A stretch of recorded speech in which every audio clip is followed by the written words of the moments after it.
Night has fallen. Yet I know the battle within your mind refuses to cease.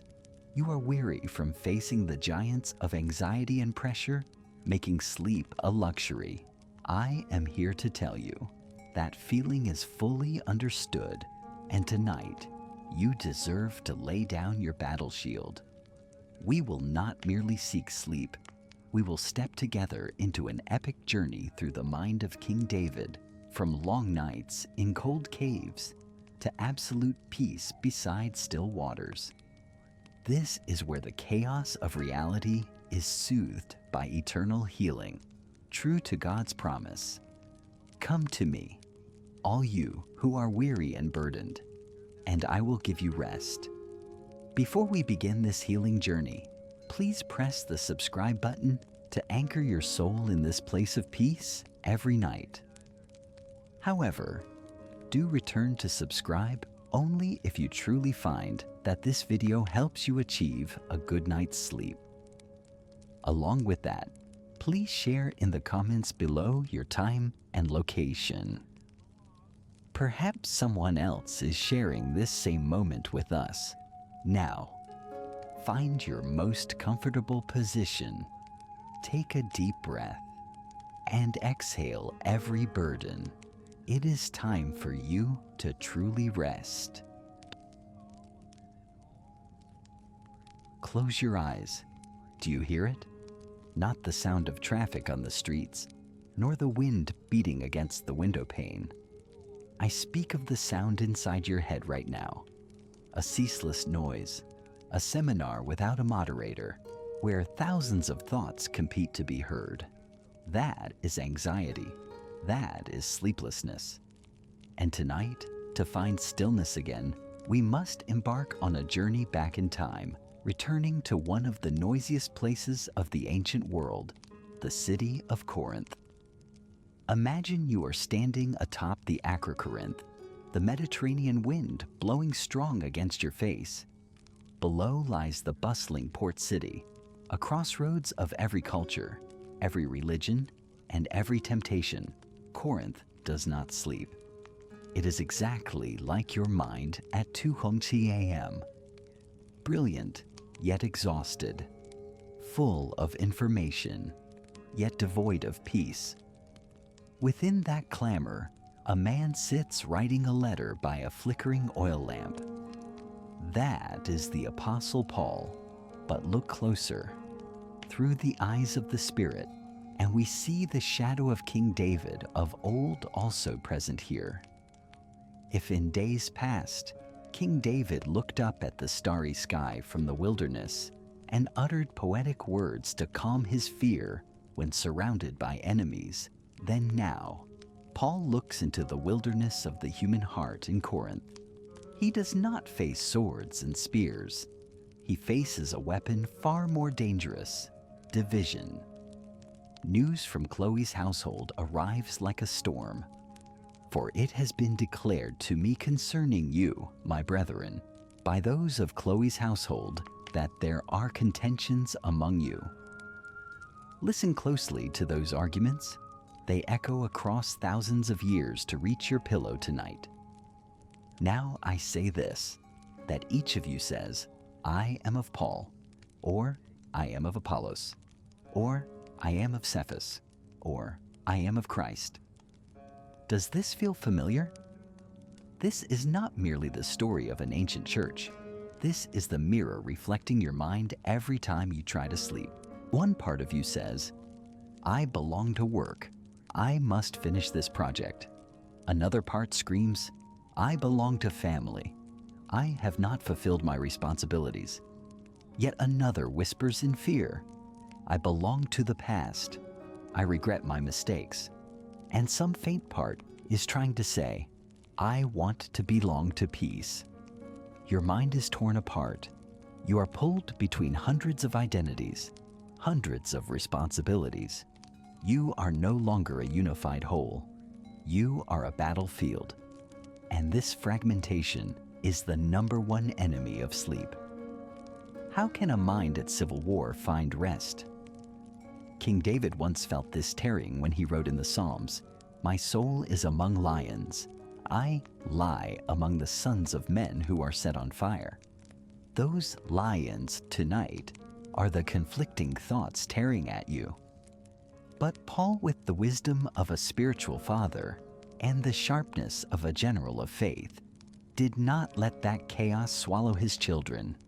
He did not rush into the debate of whether Apollos was better or Paul was better.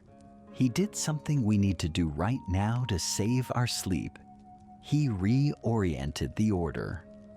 Amidst the noise of the Corinthian market, Paul's voice rings out, not like angry thunder, but like a temple bell resonating, drawing all attention to a single point. He asks a question that tears through the night of ignorance. Is Christ divided? That question falls into a silent void. Let it fall into your mind right now. Is the peace within you divided?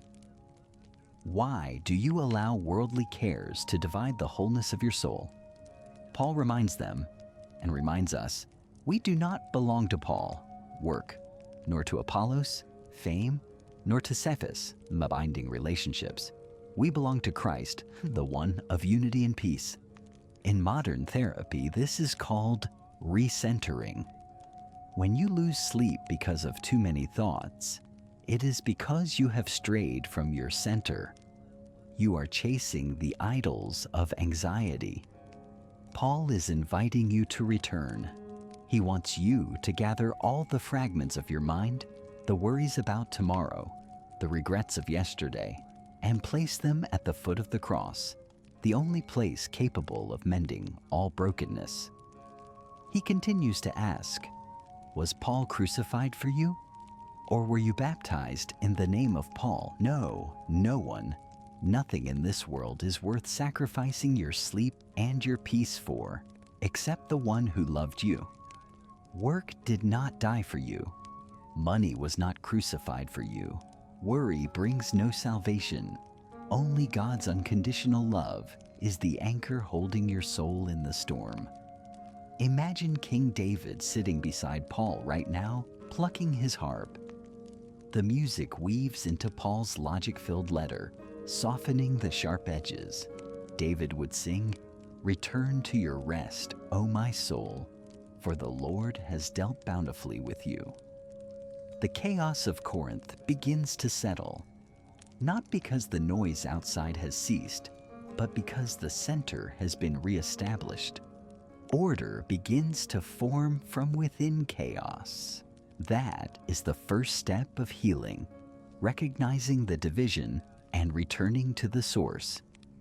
As you lie down tonight, do not try to resolve the conflict between the Paul faction and the Apollos faction in your head. Do not try to judge which worry is right, which is wrong. Do as Paul did. Declare unity. Tell yourself, my mind is not a marketplace. My mind is a temple of peace. Christ in me is whole, and I rest in that wholeness. We have just passed through the first step of establishing order, quelling the civil war of identity. But friend, the shadow of Corinth and the shadow of the human subconscious does not stop at arguments over status. It creeps deeper into the darkest corners of desire, of morality, and repressed complexes. As the light of order is just kindled, it immediately shines upon the stains we have long tried to hide. The light of order that Paul kindled in the previous section now begins to creep into the most hidden recesses of Corinth and into the dark corners of your mind as well. You see, sometimes we lose sleep not because of the noise outside, but because of the size within the size of conscience, of fractured relationships, and of unresolved decisions. Paul, the great physician of the soul, begins to pick up his scalpel. He does not do this to cause pain, but to excise the tumors that are eating away at your peace. The first story he confronts is a shock: incest, a shameful sin right in the heart of the church, a dark secret that everyone knows but pretends not to see, or worse, tolerates. In our sleep, this represents guilt and shame. Do you ever lie down and have images of past mistakes return? Things you did or perhaps should not have done. They are like ghosts hovering around your bed. We often try to bury them, covering them with a blanket of forced forgetfulness, much like the Corinthians prided themselves on their false tolerance. But Paul says, no.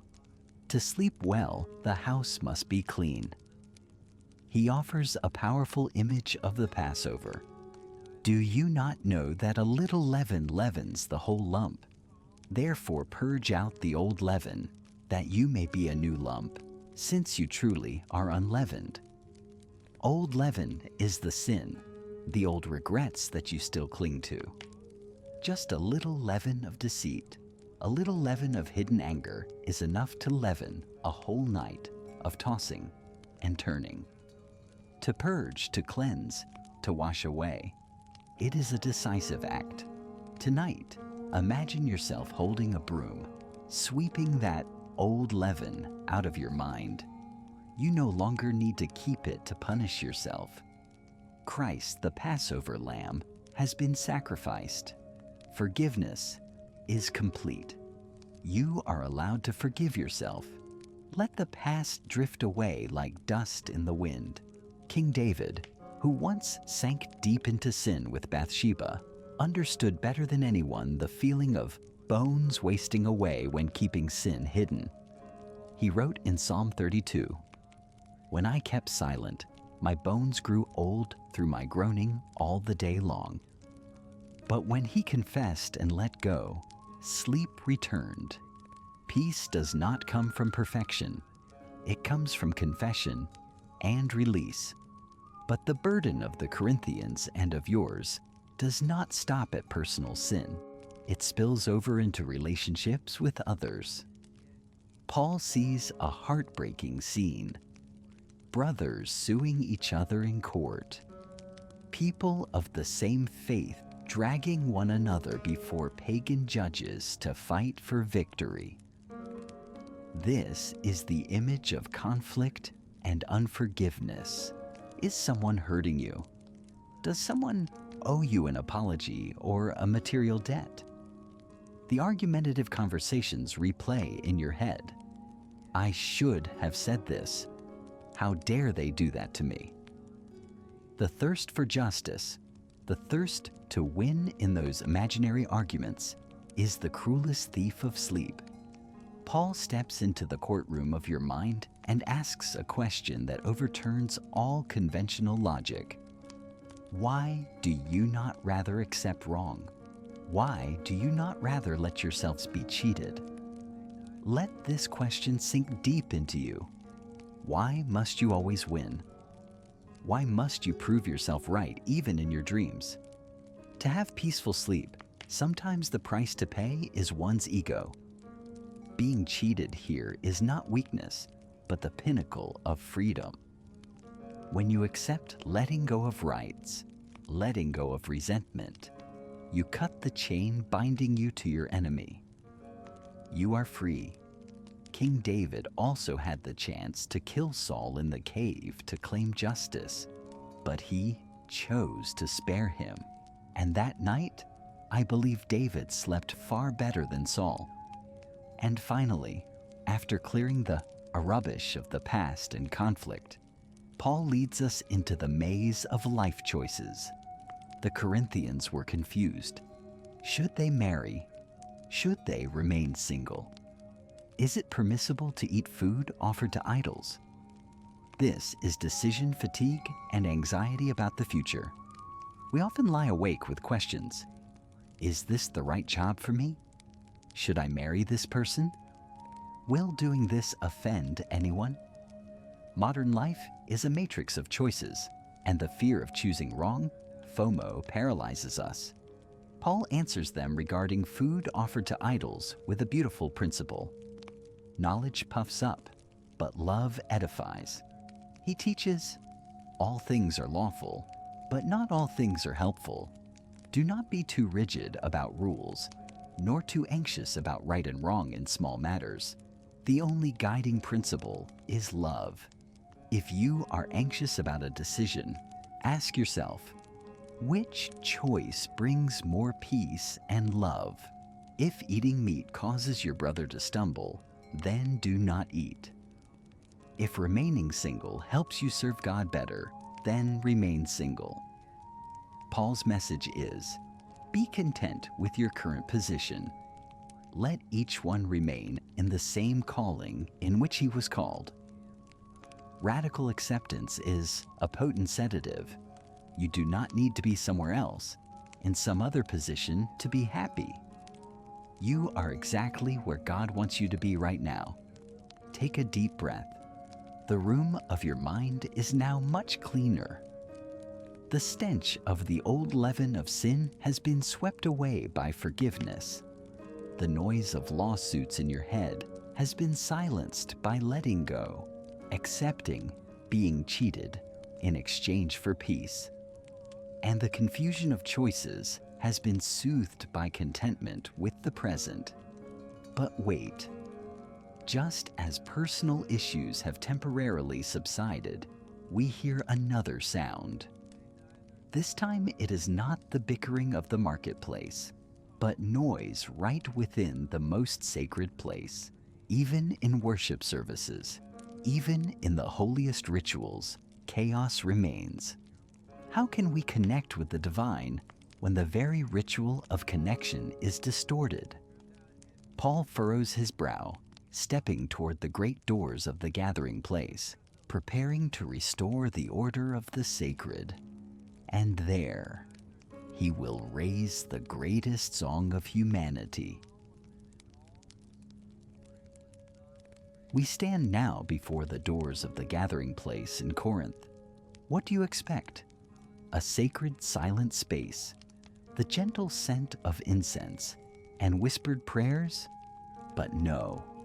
As the doors open, what strikes our ears is a chaos even more terrible than the marketplace.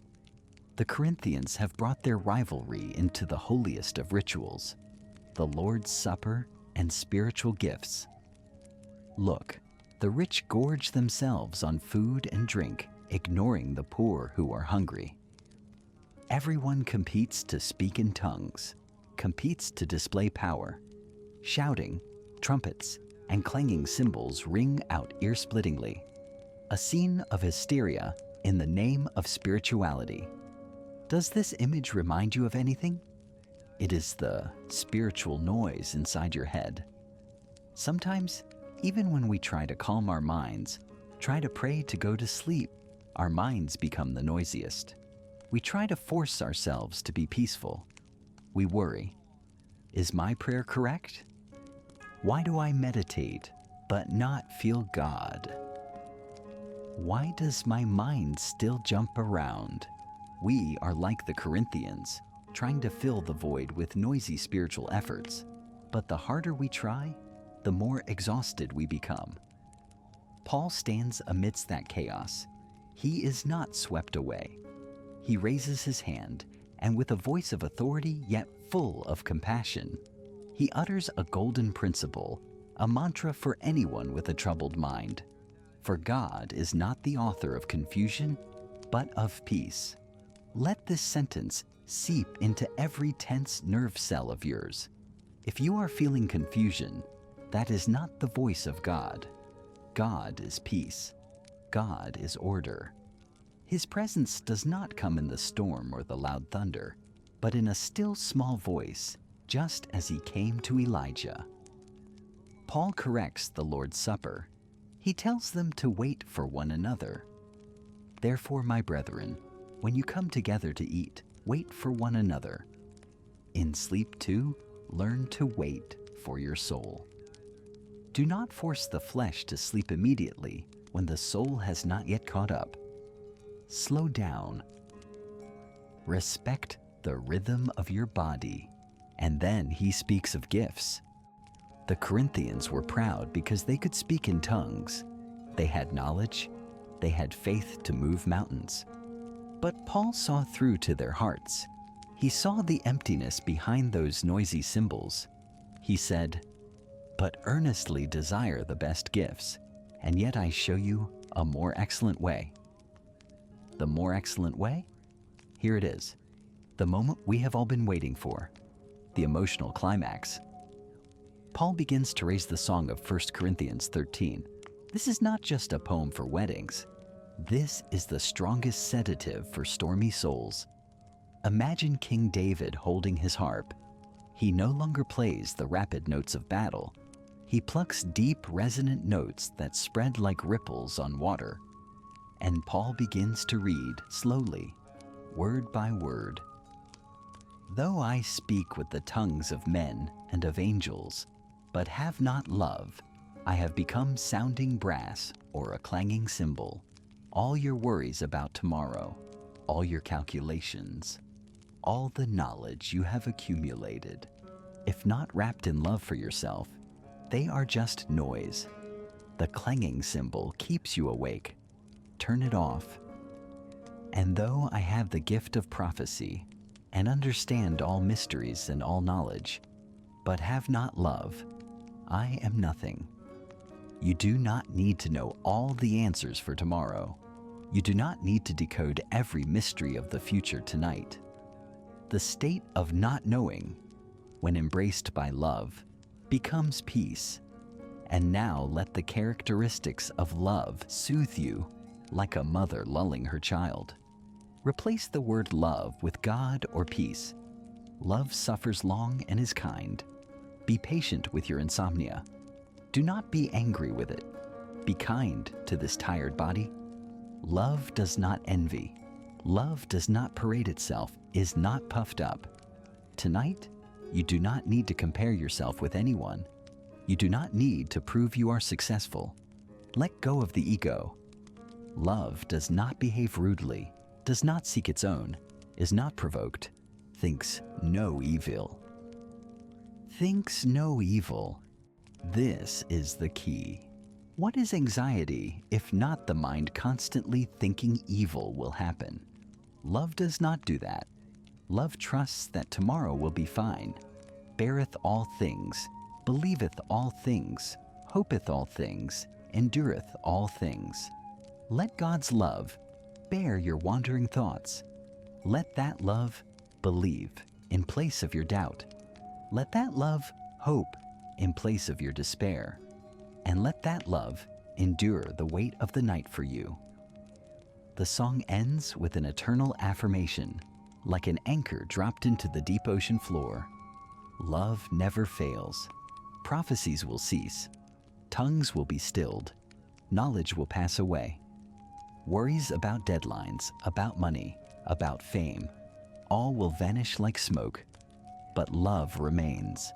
When you drift into sleep, everything belonging to this material world will temporarily fail in your consciousness.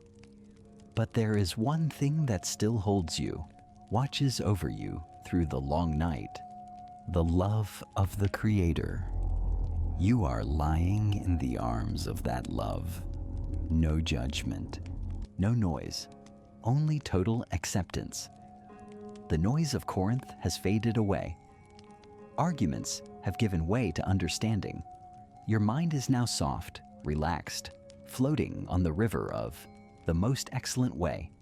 But my friend, love is great, yet it needs a foundation so as not to become a vague emotion. It needs a sure hope, a reason to believe that even when we close our eyes an image of temporary death, we will still wake up. Paul knows that. After soothing the heart with love, he prepares to strengthen the mind with the most majestic truth. A truth that defeats humanity's greatest fear, the fear of death and the fear of nothingness. He steps up to the high platform once again, his eyes shining like the morning star. He prepares to speak of resurrection. We have been bathed in the cool stream of love. But as the waters recede, as the gentle emotions temporarily subside, the human mind, inherently skeptical and fearful, begins to ask thorny questions. In the dead of night, when you lie facing the dark ceiling, do you ever shudder at the void? A feeling of emptiness. A question. What is all this effort for if everything eventually vanishes? What if I don't wake up tomorrow? In Corinth, people whispered such questions too. They doubted the resurrection. They said, "Death is the end. Let us eat and drink, for tomorrow we die." That is nihilism, the most terrifying enemy of hope. Without hope, sleep is no longer rest, but an escape into despair. Paul, as a warrior of hope, stands up. He no longer uses poetry. He uses steely logic. He faces that monster of the void head on. He says, "If in this life only we have hope in Christ, we are of all men the most pitiable." True, if life is merely a struggle for daily bread, a fight for status, ending in dust, then your sleep tonight is heavy indeed. It is just a meaningless pause between two exhausting days. But Paul shouts a word that changes everything. But now Christ is risen from the dead and has become the first fruits of those who have fallen asleep. Notice how Paul uses words. He does not call death death. He calls it fallen asleep. This is the most powerful cognitive reframing. For the faithful, death is but a long sleep, and conversely, your sleep tonight is a rehearsal for resurrection. You are not lost when you sleep. You are being sown. Paul uses the image of a seed to explain your tired body. Foolish one, what you sow is not made alive unless it dies. Look at your body. It is aching. Your eyes are heavy. Your limbs are weary. It is like a withered seed, needing to be buried in the dark earth. Your bed is that fertile soil. Do not fear the darkness of the room. Do not fear the dying of consciousness. You need to die to today completely release control. Release every thought so that tomorrow you may be raised with a new form, a new energy. So also is the resurrection of the dead. The body is sown in corruption. It is raised in incorruption. It is sown in dishonor. It is raised in glory. It is sown in weakness. It is raised in power. Let these words lull you to sleep. Tonight, sow anxiety. Tomorrow, reap peace. Sow weakness and fatigue. Tomorrow, reap strength. Sow hurts and dishonor. Tomorrow, reap glory. God's law is the law of regeneration. You are safe. You're completely safe to let go and fall asleep. For the one who holds the keys of life is guarding your dreams. King David, who faced death many times on the battlefield, understood this deeply. In Psalm 23, he does not speak of entering death.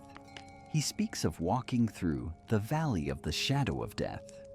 It is only a shadow. It cannot harm him.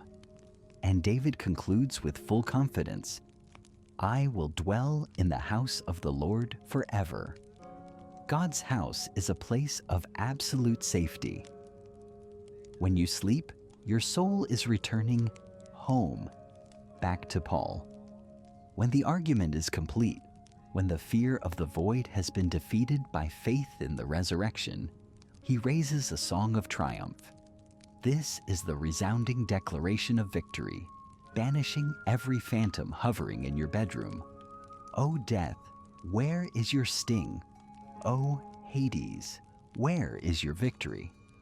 The sting, that is pain, that is fear, that is the sin that torments us.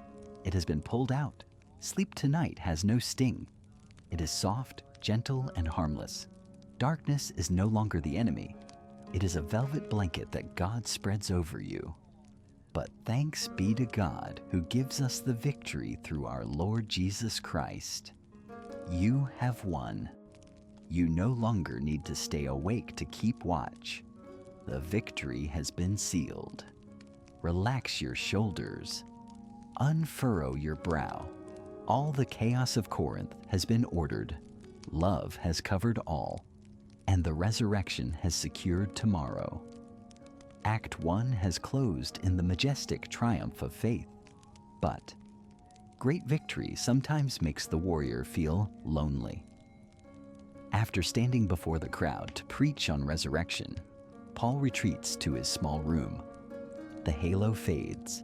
The crowd disperses. He is left alone with a dying lamp, and in this moment, that strong man, the one who just challenged death itself, suddenly feels a sharp pain. Is it physical pain or a hidden wound of the soul? The armor of the hero of faith is removed, revealing a naked, weak human being full of scars. We are about to step into a completely different land, no longer the shouting of reason or the rhetoric of the public square. We are entering Act 2, 2 Corinthians, the place of whispers in the dark, where Paul will show us the broken heart of a leader and how God heals it through weakness.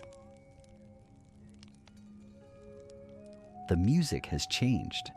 The triumphant trumpet of resurrection has faded. Now, there is only the sound of rain gently falling outside the window of your soul. We are in Act 2. The space becomes narrower, more intimate, but also more authentic than ever. You see, after the Apostle Paul finished writing his first authoritative letter, things did not go as smoothly as we imagined. His opponents, those polished, wealthy, and eloquent super apostles, came to Corinth. They mocked him. Paul? His letters are weighty and powerful, but his bodily presence is weak, and his speech contemptible. They attacked his self-esteem.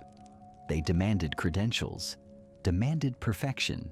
Is the world out there demanding the same of you? Every day you must wear masks. The mask of the excellent employee, the exemplary father, the dutiful child. You must appear strong, must smile, must be successful. But at night, when the mask falls, you are exhausted. You feel like an imposter syndrome. You fear people seeing the weakness inside. And that fear of being exposed keeps your eyes wide open in the night. But tonight, Paul invites you to sit beside him. He hides nothing anymore. He takes off his armor, revealing jagged scars. He tells you about his darkest days in Asia, where despair hit rock bottom. He whispers, "For we were burdened beyond measure, above strength, so that we despaired even of life." Despaired even of life. Do you hear that? A great saint was once depressed. A man who performed miracles once wanted to give up. If you feel despair tonight, know that you are not alone. That feeling does not make you a failure or a sinner. It only makes you human. And precisely in that helplessness, Paul found a truth that saves our sleep. We do not need to save ourselves. He says, yes, we had the sentence of death in ourselves, that we should not trust in ourselves, but in God who raises the dead. When you lie down, acknowledge your helplessness. God, I cannot sleep. I cannot solve this problem. That is the moment you transfer the burden. When you stop trying to be God of your life, God can truly step in. And then Paul offers the most beautiful metaphor for the human condition, an image that will soothe the harsh perfectionism within you. Earthen vessels. In the ancient world, people often hid gold, silver, and treasures in cheap, fragile clay jars. Paul looks at his scarred body, looks at your weariness, and says, But we have this treasure in earthen vessels, that the excellence of the power may be of God and not of us. Look at that image. You are an earthen vessel. You are fragile. You have the cracks of mistakes, of hurt, of age. You are not a gold vase or a flawless diamond vessel. But do not try to patch those cracks. Do not hate your weakness. Why? Because it is through those cracks that God's light, the treasure within, can shine out most brilliantly to the outside world. If the vessel were perfect and sealed, the light would be trapped inside. Your insomnia, your anxiety, treat them as cracks. Tonight, the light of reliance on God is shining through that crack. You are beautiful, precisely in your brokenness. King David was also an earthen vessel full of cracks, a king who committed adultery, murder, a father with rebellious children. But in his most painful psalms, like Psalm 51 or 6, we see the light of repentance and trust shining blindingly. David wrote, "The sacrifices of God are a broken spirit, a broken and a contrite heart. These, O God, you will not despise." God does not despise your insomnia. He treasures it as an offering. But the story does not stop there. Paul leads us to his most secret room, where he hides a persistent pain, something he calls the thorn in the flesh. It might have been a chronic illness, eye pain, or the constant attack of an enemy. We do not know exactly, and that is good, because we can fill in the name of our own pain there. What is your thorn? Is it chronic insomnia? Is it the pain of losing a loved one? Is it a wayward child? Is it ceaseless financial pressure? 3 times Paul pleaded with the Lord. 3 times he knelt, wept, begged, "Lord, take it away. Let me sleep. Let me be free of pain." He expected a miracle. He expected deliverance. But the sky was silent. And then in that silence, a voice spoke. Not a voice removing the pain, but a voice transforming the pain. Listen closely, for this is the mantra for your sleep tonight. My grace is sufficient for you, for my strength is made perfect in weakness. Sufficient. Grace is sufficient. You do not need 8 hours of sleep to feel loved by God. You do not need perfect health to see God's presence. Right when you are most tired, right when you lie awake, God's grace still covers you. Enough for this moment. God does not promise to make the storm disappear immediately, but He promises to walk with you in the storm. And the miracle is, God's strength is made perfect, not when you are healthy and vigorous, but precisely now, when you are weakest, when you give up. When Paul heard these words, his attitude changed completely. He no longer lamented. He no longer tormented himself for his inadequacy.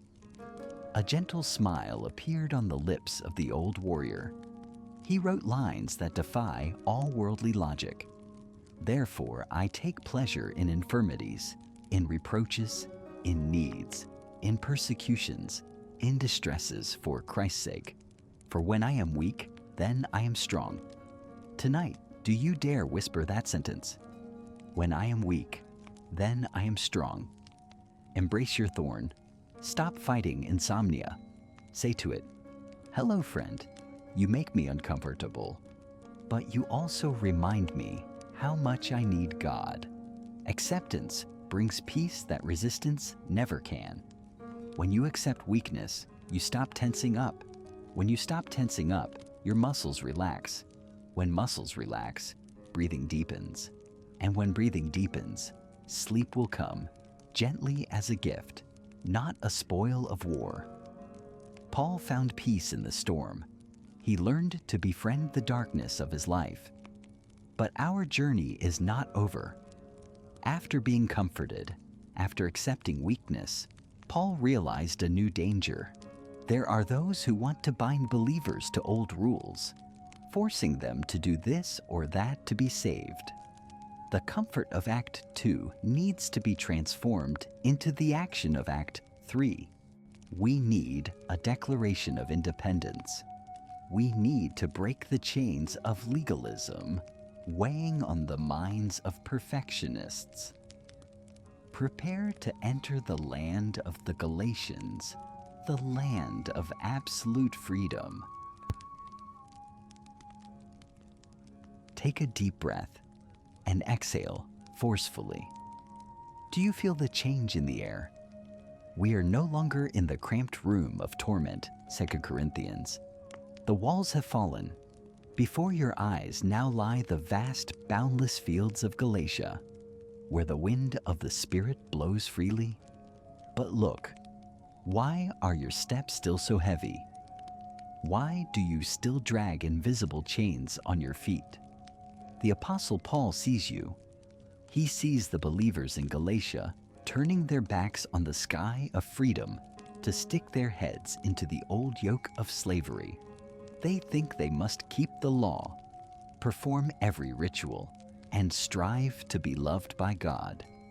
And you, my sleepless friend, are you also thinking, I must finish all my work to sleep? I must be perfect to deserve rest. You are turning sleep, a gift of grace, into a reward that must be earned by effort, performance-based rest. Paul no longer speaks gently. He stands tall, his voice echoing like thunder across the fields, a declaration tearing apart every chain of perfectionism. Stand fast, therefore, in the liberty by which Christ has made us free, and do not be entangled again with a yoke of bondage. Stand fast. This is a command of liberation. Do not let anxiety enslave you anymore. Do not let your to-do list enslave you anymore. Jesus Christ has paid the price for your freedom. Your rest does not depend on whether you did well or poorly today. It depends on the fact that you are his child. The slave sleeps in fear of punishment, but the child sleeps in the peace of his father. Therefore you are no longer a slave, but a son, and if a son, then an heir of God through Christ. Cast off that yoke. Whisper to yourself, tonight, I am a son, not a slave to work. As your mindset changes, so does your body. The tight muscles in your shoulders and neck, where the yoke of responsibility is carried, begin to soften. The chains fall to the floor of your mind, creating a sound of relief. But freedom does not mean letting the mind wander aimlessly. Paul warns of the war between the flesh and the spirit. For the flesh lusts against the spirit, and the spirit against the flesh. Flesh here is not just sin, but the ego full of anxiety, competition, jealousy, and control. The thoughts, why are they better than me? I must win this case. I hate this injustice. Those are the works of the flesh burning up your sleep. But do not fight darkness with swords and spears. Fight with light. Paul shows us how to walk in the Spirit. Imagine you are walking in an orchard, heavy with fruit. This is not the forbidden garden of Adam and Eve, but the garden of the new covenant. With every step, you pluck a fruit to nourish your sleep. Here is the shopping list for your soul tonight, the fruit of the Spirit. But the fruit of the Spirit is love, joy, peace, long-suffering, kindness, goodness, faithfulness, gentleness, self-control. Taste them one by one. Love. Let love soften the heart hardened by pressure. Joy. Not noise, but a quiet joy in knowing you are saved. Smile gently in the dark. Peace. Shalom. Wholeness. Drink it in. Long-suffering. A medicine for the insomniac. Do not rush yourself to sleep. Be patient with yourself. Kindness and goodness. treat this tired body well. Stop blaming it. Faithfulness, trust that God is working while you sleep. Gentleness, release resistance. Be soft like water. Self-control, the ability to say stop to wandering thoughts. When you eat these fruits, your mind no longer hungers for the world's recognition. You are filled, and one who is spiritually full will sleep soundly. And finally, to end this great journey, Paul leads us to the foot of the cross. Why can we be free? Why can we sleep well in a mad world? Because that anxious ego is already dead. Paul whispers his most sacred last testament, a sentence that encapsulates his entire life and will also be the softest pillow for you tonight. I have been crucified with Christ. It is no longer I who live, but Christ lives in me. It is no longer I who live. The I that must worry, the I that fears, the I full of ambition, has been crucified. Let it rest in peace. Now, within your chest, in your breath, is the life of Christ. A life that is peaceful, strong, and eternal. King David, our companion from the beginning of the journey, has now laid down his harp. He lies down beside the still waters of Psalm 23. He looks up at the starry sky, the sky of free Galatia, and utters his final words before drifting into dreams. I will both lie down in peace and sleep. For you alone, O Lord, make me dwell in safety. The journey is complete. From the chaos of Corinth, we found order. From the weakness of the earthen vessel, we found the strength of grace. And from the chains of the law, we stepped into the freedom of God's children. There is nothing left to do, nothing left to prove. Only holy silence remains. Let grace lead you into sleep. Deep, deep sleep. Sleep well, O beloved child of freedom. Take a deep breath and exhale slowly, as if you are shedding a heavy cloak after a long day of battle. We have walked through the noisy streets of Corinth in the first letter, where the Apostle Paul stood taller than everyone like a lighthouse, using the iron rod of truth to restore order. But tonight, when the stage lights have dimmed, when the applause or protests have faded into the void, I want to invite you into a different room. A small, secluded room, lit only by a flickering candle, with the sound of rain falling steadily outside the window of the soul. Here, we do not meet a stern Paul. We meet a man with thin shoulders, eyes sunken from sleepless nights, and trembling hands holding a quill. He does not write with the ink of a teacher. He writes with the tears of a father. The tone changes completely. From the strictness of the law, we step into the nakedness of grace. And in that corner of the room, imagine King David is also present. The king who once defeated Goliath now holds no sword. He sits there, quietly plucking melancholy notes on his harp, notes of empathy. David looks at Paul and sees himself a man anointed to lead, yet also a human who has tasted the depths of loneliness. David whispers ancient psalms, blending with Paul's words, creating a soft blanket to wrap around you tonight. My dear friend, do you also wear a mask during the day? By day, you are a pillar for others. You are strong, you are decisive. You solve problems for your family, your company, your society.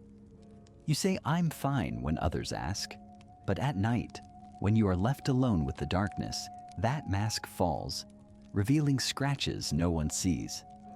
Fatigue invades. Loneliness creeps in. Paul understands that. In the very first lines of 2 Corinthians, he does not preach. He opens his heart to receive comfort. He calls God by a name that insomniacs crave most. Blessed be the God and Father of our Lord Jesus Christ, the Father of mercies and God of all comfort. God of all comfort.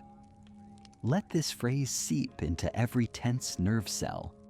The word comfort in the original Greek is not just a gentle pat. It is paraklesis, meaning one called to stand beside. Tonight, you do not lie alone in this bed.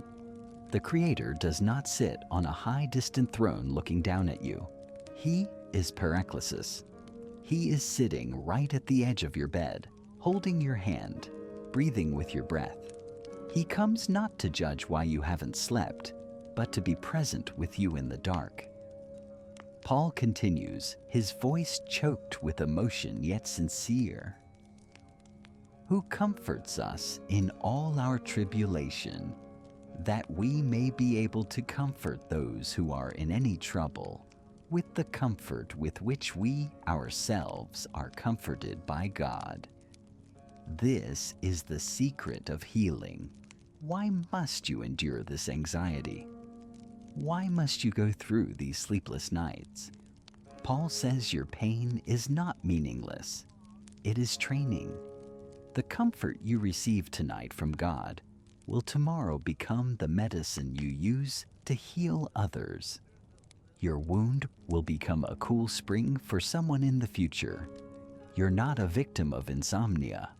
You are a warrior of comfort in training. Look at King David. If David had not spent nights fleeing in caves, if he had not soaked his pillow with tears, how could he have written Psalm 23? How could he have written, "The Lord is near to those who have a broken heart"? David's pain became sweet sleep for billions of people over thousands of years. And your pain, when touched by God, will also turn into treasure. But to receive comfort, first we must dare to acknowledge the pain. We must dare to be naked before God. Paul did something brave that few leaders dare to do. He confessed his despair. He was not afraid of being judged as weak. He told of what happened in Asia, a terrifying experience that completely broke him. Listen to this painful yet liberating confession. For we do not want you to be ignorant, brethren, of our trouble which came to us in Asia, that we were burdened beyond measure, above strength, so that we despaired even of life. Despaired even of life. Does that feel familiar? The feeling of being so depressed you don't want to wake up tomorrow. The feeling of a burden, burdened beyond measure, heavier than you can bear. Paul, the great saint, the one who had seen the Lord, also fell into the deep pit of depression and burnout. He shares this to tell you, it's okay not to be okay. Tonight, you do not need to try to be strong. You do not need to force positive thinking. You are allowed to feel tired. You are allowed to feel weak. God does not require you to be a Superman. He loves you, even when you are despairing. Healing begins with acceptance. When you stop fighting your emotions, when you stop blaming yourself for being weak, that is when the door of grace opens. King David also cried out in Psalm 6, "I am weary with my groaning. All night I make my bed swim. I drench my couch with my tears." David did not hide his tears, and those very tears washed away the dust of the soul, leading him into sleep. Paul hit the bottom of pain in Asia, only to realize a great truth. When humans reach the end of their strength, that is where God's strength begins. Despair is not a dead end. It is a door to a supernatural source of energy. He realized he carried within him a treasure, but that treasure was contained in a strangely fragile vessel. And when we accept that fragility, we truly understand the value of the vessel we possess. Imagine you are holding an ancient ceramic jar, not a pristine, glossy white porcelain vase displayed in a flashy cabinet, but a rough, unrefined clay jar, blackened in spots by fire, stained here and there with the dust of the road. And if you look closely under the moonlight, you will see tiny cracks running along its body. Does that jar look familiar? That is the image of you. That is the image of me. That is the image of the human condition. We often torment ourselves on sleepless nights because we are not perfect. We want to be as hard as steel, as bright as pure gold. We blame ourselves. Why am I so vulnerable?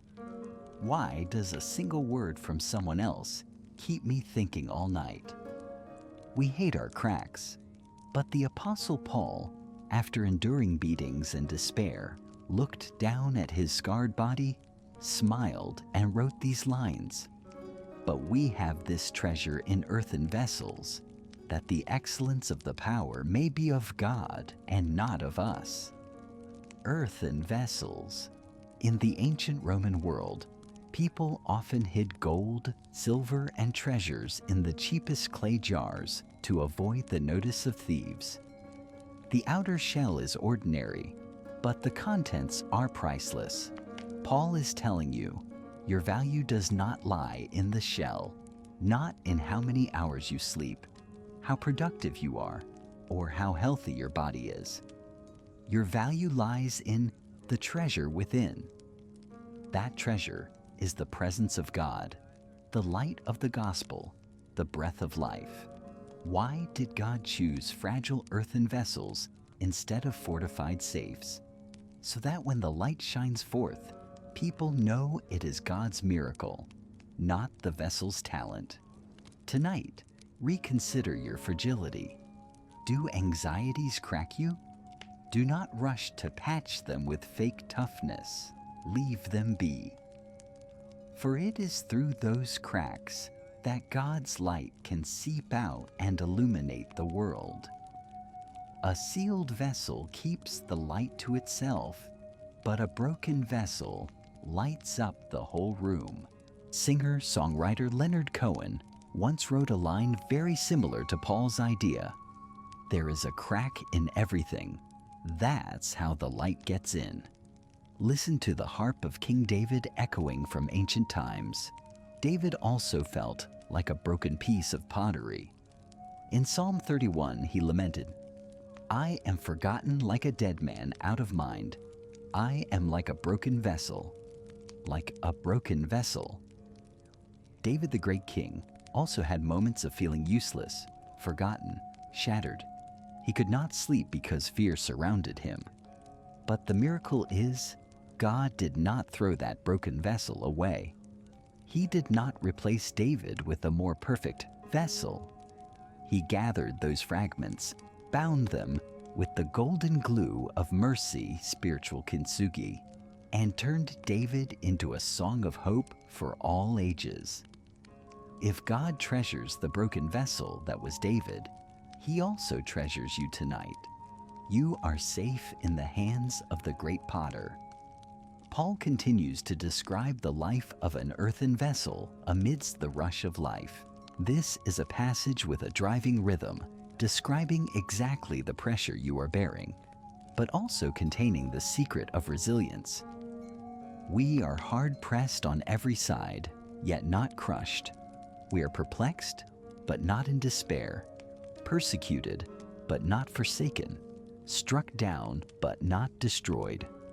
Let each of these phrases soothe your mind like a mantra. Hard-pressed on every side, yet not crushed. Life, work, debt, responsibility. They are pressing you from four sides like grapes in a wine press. You feel the pressure weighing on your chest, shortening your breath. But believe this word. You will not be crushed. The shell may crack, but your spiritual structure is protected by God. Inside you, there is a counter pressure, the pressure of the Spirit strong enough to withstand all external force. Perplexed, but not in despair. Perplexed means confused, not knowing which way to turn. You lie there thinking about the future and seeing no way out. You are bewildered. That is normal. Paul was also perplexed, but not in despair. Perplexity is a state of the mind, while hope is a state of the soul. The mind may be foggy, but the soul remains anchored in God. Struck down, but not destroyed. Perhaps today you failed. Perhaps life dealt you a painful blow. You fell to the canvas. But you are not out of the match, not destroyed. Sleep tonight is half time. Lie still. Let God wipe your sweat, bind your wounds. Tomorrow you will stand up, not by your strength, but by the strength of the treasure within. The paradox of the earthen vessel is this: the more fragile it is, the greater God's power appears. The more pressure it bears, the more securely the treasure is guarded. Tonight, try a small exercise. Imagine you are putting down the vessel of your life. You have held it, guarded it carefully all day, afraid it would break, afraid it would crack. Your hands are weary. Now, place it in God's hands. God says, "Give it to me. I know where it is cracked. I know where it is thin. I love those cracks. You sleep now, I will hold it." When you accept you are an earthen vessel, you no longer fear judgment. You no longer fear being not good enough. For the purpose of the earthen vessel is not for people to admire the shell, but for them to see what is inside. But friend, life is not always just objective pressures from the outside. Sometimes pressure comes from comparison, from those who sow insecurity in our heads. In Corinth, just as Paul found comfort in his earthen status, a new wave of attack arrived. Self-proclaimed super apostles appeared. They were flashy, they boasted, they criticized Paul as a failure. They are like the judgmental voices in your head. Look at them. They sleep well, they are successful, they are happy. And you lie here struggling. Paul is forced to stand up and respond, but he does not respond by boasting of wealth or talent. He performs a spectacular plot twist. He boasts of his weakness.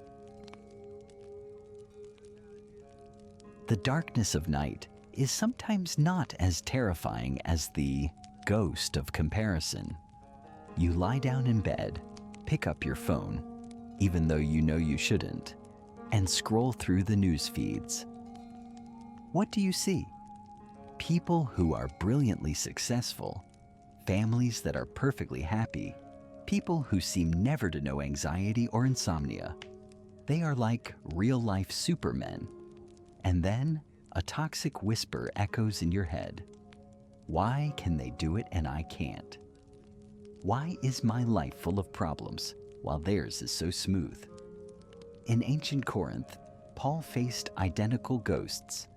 Those called super apostles had entered the stage. They came with flashy letters of recommendation, with fluent eloquence, and they demanded money and respect. They looked at Paul, a small man, often sickly, speaking plainly with contempt. They said, "Paul is weak. His bodily presence is pathetic." This is the comparison trap. Today's super apostles are the social standards imposed on you. You must be wealthy. You must be healthy. You must sleep 8 hours. You must always be positive. When you don't meet those standards, you feel inferior. And that feeling of inferiority is the #1 enemy of sleep. It keeps you tossing and turning because you feel not enough. What does Paul do? Does he run away? No.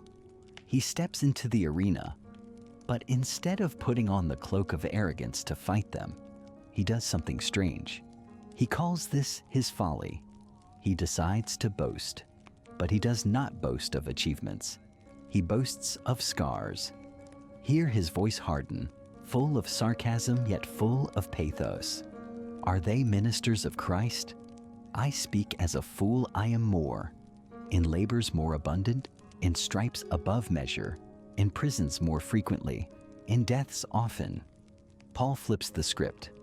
If the world defines success by comfort, Paul defines success by endurance in suffering. He begins to list his painful resume, a long list of accidents and dangers. From the Jews, 5 times I received 40 stripes minus 1. 3 times I was beaten with rods. Once I was stoned. 3 times I was shipwrecked. A night and a day I have been in the deep. Pause at the image. A night and a day I have been in the deep. Do you feel like you are drifting in the deep sea of anxiety tonight? Do you feel like you are shipwrecked amidst life's events? Paul was there. He soaked in the cold water, darkness surrounding him, death imminent. He understood the cold of loneliness. He understood the fear of not seeing the shore. But he survived. He tells this not to complain, but to tell you, these scars are my medals. I survived not because I am good, but because God's grace kept me. And notice this detail, a detail that touches the heart of the insomniac directly. In weariness and toil, in sleeplessness often, in hunger and thirst, in sleeplessness often. The great apostle also suffered from insomnia, perhaps from worry for the churches, perhaps from physical pain, or from lurking danger. He is a companion in your sleepless nights. Your insomnia does not separate you from God. It places you in the same ranks as the saints. You are sharing a sacred experience. Paul teaches us a profound therapeutic lesson. Do not compare your messy, behind the scenes with someone else's flashy highlight reel. Those super apostles might boast of polish, but they lack the depth of experience. It is those sleepless nights, those shipwrecks of yours that have created the deep, resilient person you are today. Be proud of your thorny journey. Do not wish to be someone else. Embrace your own story. But the story does not stop at physical pain. Paul has another secret, a spiritual secret he kept hidden for 14 years. To confront those boasting of visions and miracles, Paul is forced to reveal an experience none of them had. He speaks of a man himself who was caught up to the third heaven. I know a man in Christ who 14 years ago, whether in the body I do not know, or whether out of the body I do not know, God knows such a one was caught up to the third heaven. Close your eyes and visualize the third heaven, the holiest place where God's glory is blinding, where he heard inexpressible words, which it is not lawful for a man to utter. That is the pinnacle of spiritual experience. That is the place of absolute peace, beyond all language, all worldly cares. Tonight, though your body lies on the bed, your mind can be caught up to that place of peace through prayer. Let your soul fly up from this cramped room, past the clouds of anxiety, to touch the hem of God's robe in the highest place. But the most amazing thing is Paul's attitude. Does he use this third heaven experience to polish his reputation? Does he go around proclaiming, I am the only one who went to heaven, listen to me? No. He says, of such a one I will boast, yet of myself I will not boast, except in my infirmities. Why? Why would a man who touched the pinnacle of glory choose to boast of weakness? Because Paul understood a dangerous spiritual law. Pride leads to destruction, while humility leads to grace. If he clung to that glorious experience, he would become arrogant. and arrogance is a burden. When you are arrogant, you always have to strain to maintain the image. You fear failure, you fear losing face, and that fear kills sleep. Conversely, when you accept weakness, you're liberated. You have nothing left to defend. You have nothing left to prove. Paul chose to ground himself. He chose to return to the reality of being a limited human. And to keep him humble, to keep him from flying too high and forgetting to rely on God, God gave him a special gift. A gift wrapped in sandpaper, an uninvited companion. That is the thorn. We are stepping to the most valuable, most moving detail of Act 2, the detail that will completely decode the meaning of suffering and bring final comfort to you tonight. What is that, thorns? And why did God, the one who loves him, refuse to remove it?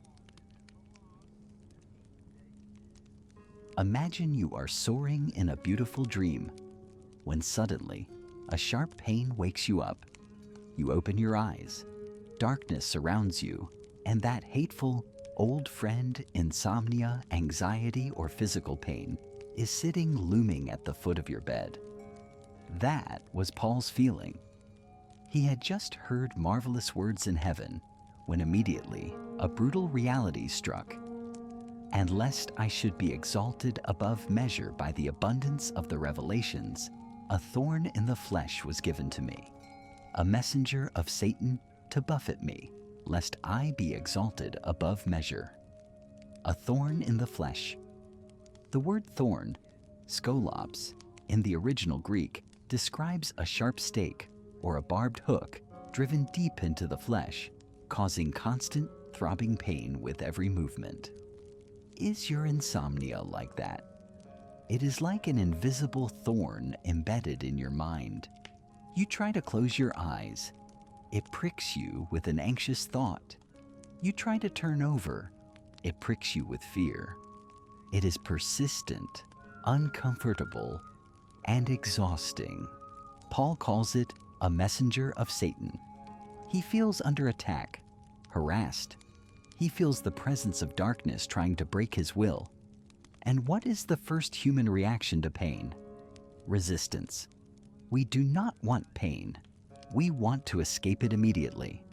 We want to sleep right now. We fight the pillow, fight the clock. Paul was the same. He did what any person of faith would do. He prayed, not just once. Concerning this thing, I pleaded with the Lord 3 times that it might depart from me. 3 times.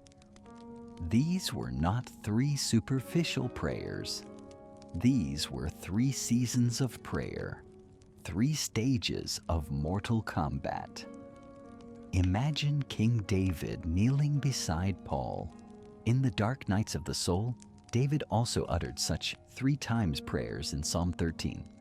How long, O Lord, will you forget me forever? How long will you hide your face from me? How long shall I take counsel in my soul, having sorrow in my heart daily?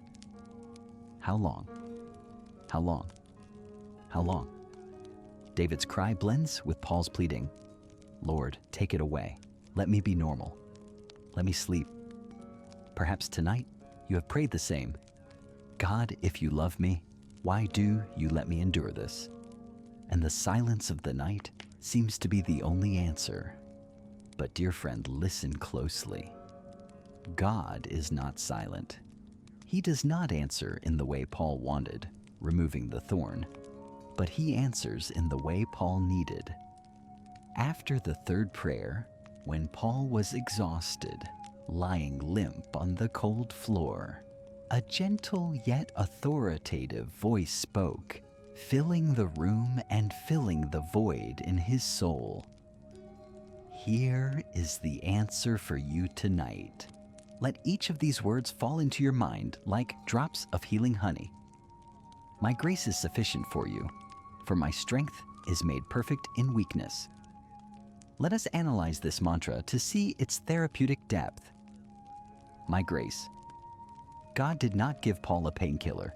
He gave him himself. Grace is not a thing. Grace is the loving, embracing presence of God wrapping around the pain.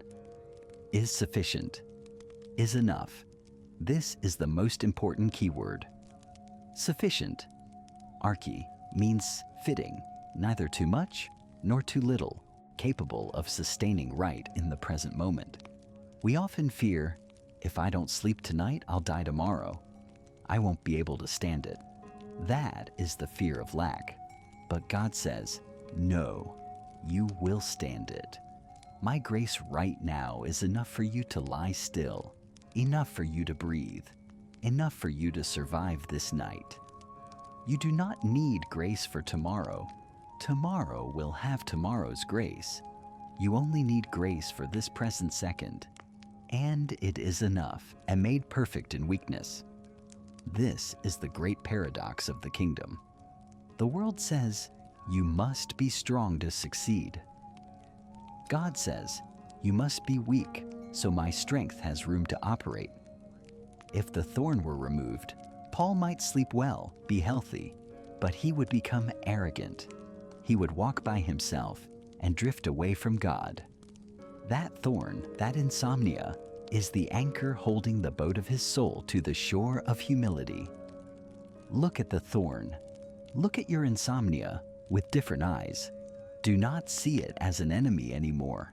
See it as a protective tool of God. It keeps you in God's arms. Because you are weak, you cling to Him. And because you cling to Him, you are safer than any strong person walking alone out there. When Paul realized this, a spectacular paradigm shift occurred. He no longer begged God to remove the thorn. He did the unthinkable. He embraced it. He welcomed it. Therefore, most gladly, I will rather boast in my infirmities, that the power of Christ may rest upon me. Most gladly.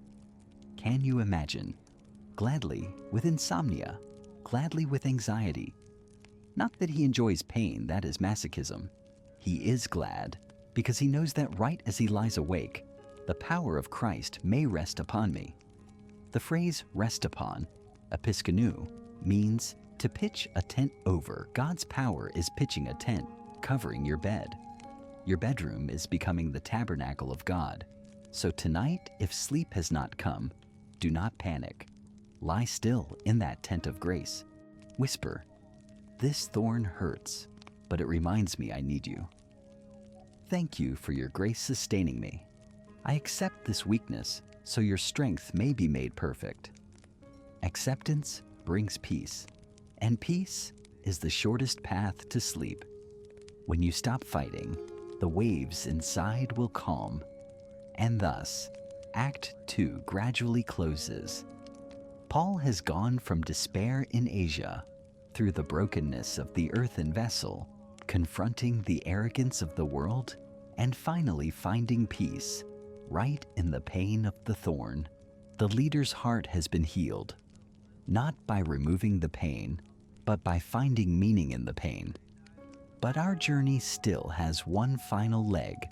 Comfort is necessary, but not sufficient. To have quality sleep and a victorious life, we need freedom. We need to step out of this healing room to breathe the free air of the prairie. There are invisible chains of legalism, of formal religion, of overstriving binding your feet. It is time for Apostle Paul to remove the bandages, stand up, and write the Declaration of Independence for your soul. Prepare yourself. Act 3 is about to begin. The wind of Galatia is blowing. Imagine you are pushing open the heavy wooden door of the dark room where you have struggled with the thorn for so long. The door swings wide. Light floods in.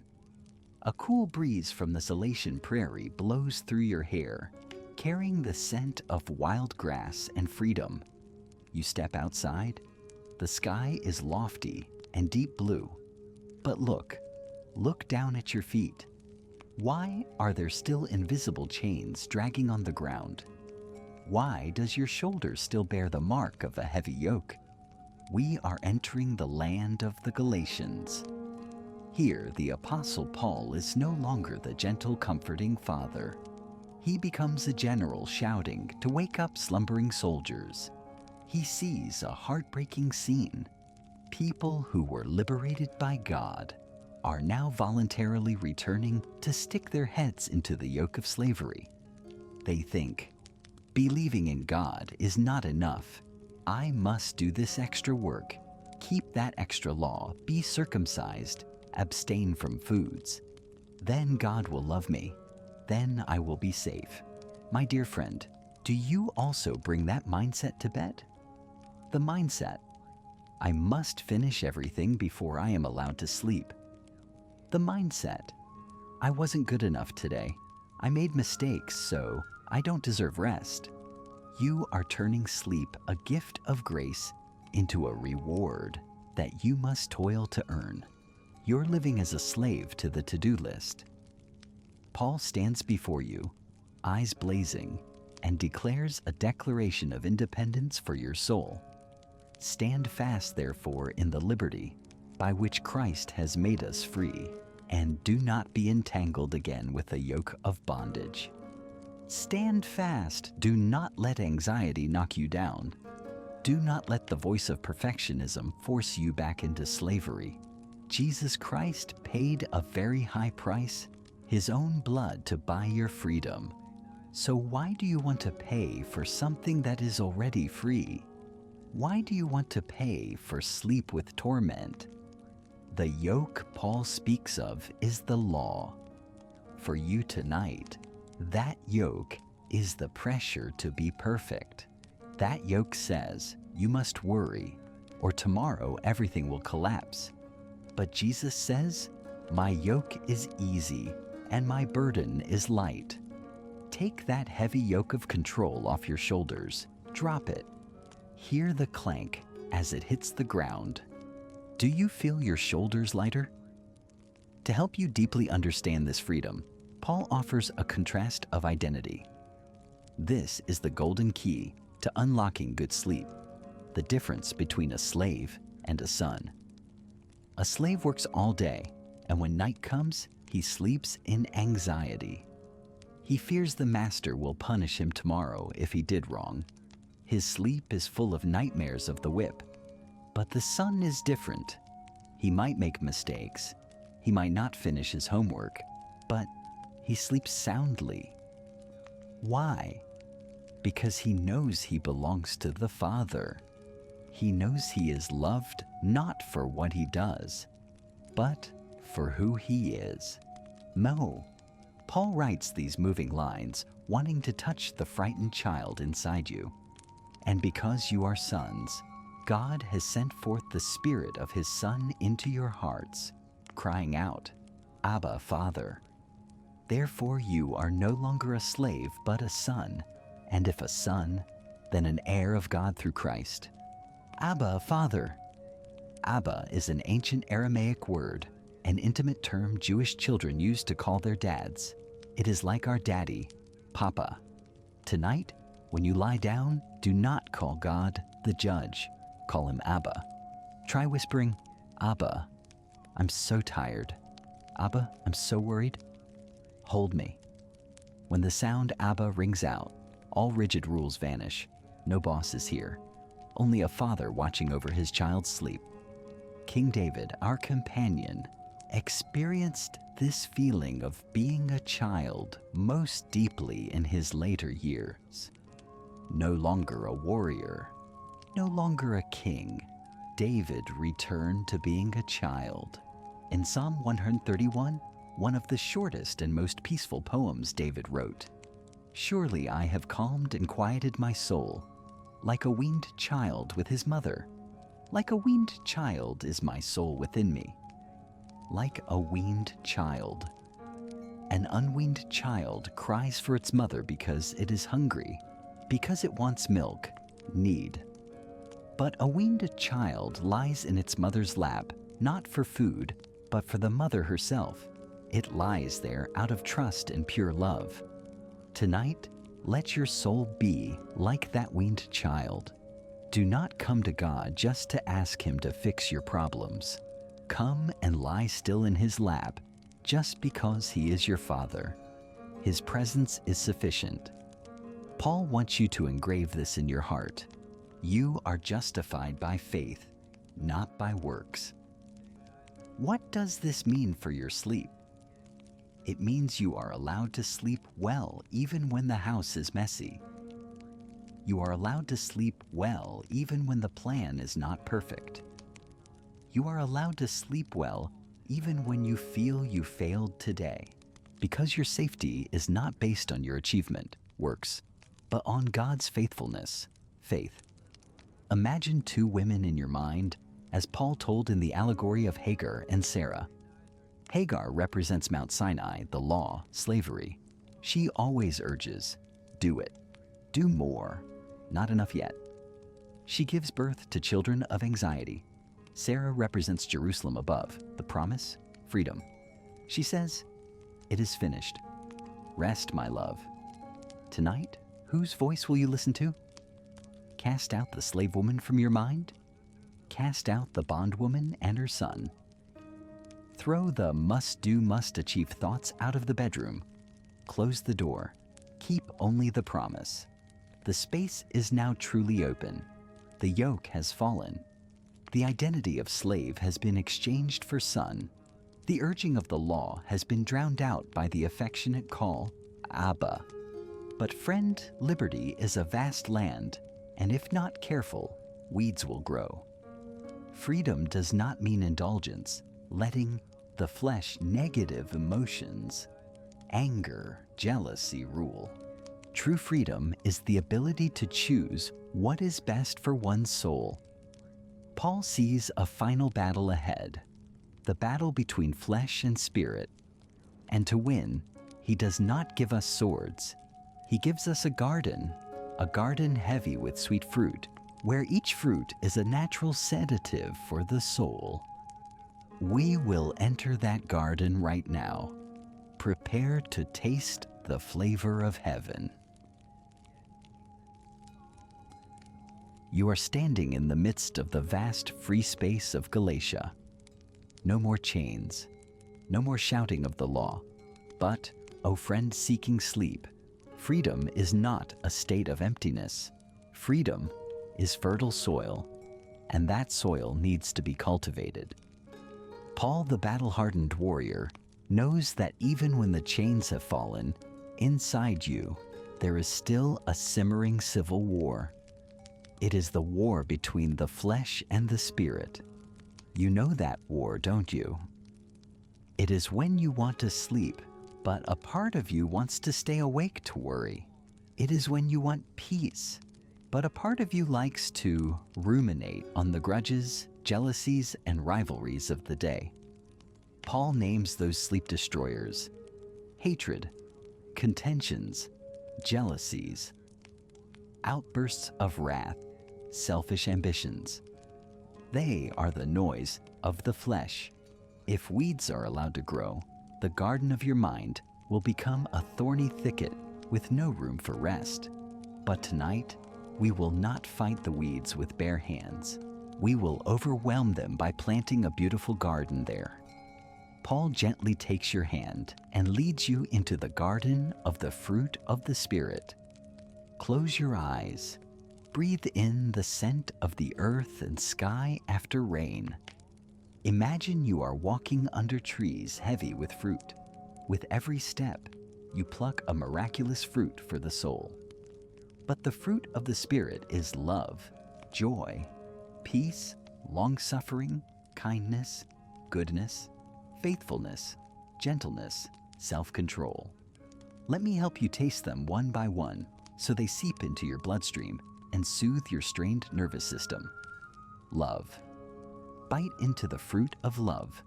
Its sweetness melts the bitterness in your heart. Love casts out fear. You are loved. You are safe. Joy. Not loud excitement. This is quiet, deep joy. Joy in knowing your name is written in the book of life. Let a gentle smile bloom on your lips right now. Peace, shalom. This is the most important fruit for sleep. It is wholeness, mending every fragment. Swallow that peace, long-suffering, patience, an antidote to haste. You often lose sleep because you force yourself to sleep right now. Eat the fruit of patience. Be patient with yourself. Allow yourself to be awake in relaxation. When you stop forcing, sleep will come on its own.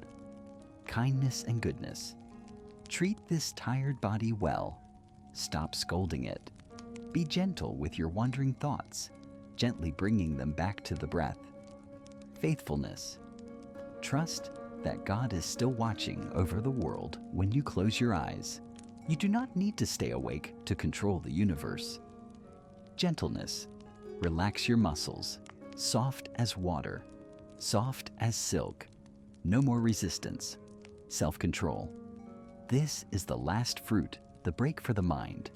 The power of the Spirit helps you say stop to negative thoughts. You have the power to control the off button of your brain. When you are filled with these fruits, your soul becomes heavy. A gentle, pleasant heaviness, pulling your eyelids down. And now we reach the final pinnacle of liberation. Paul leads you to a low hill, where a cross stands tall under the moonlight. Why do we end here?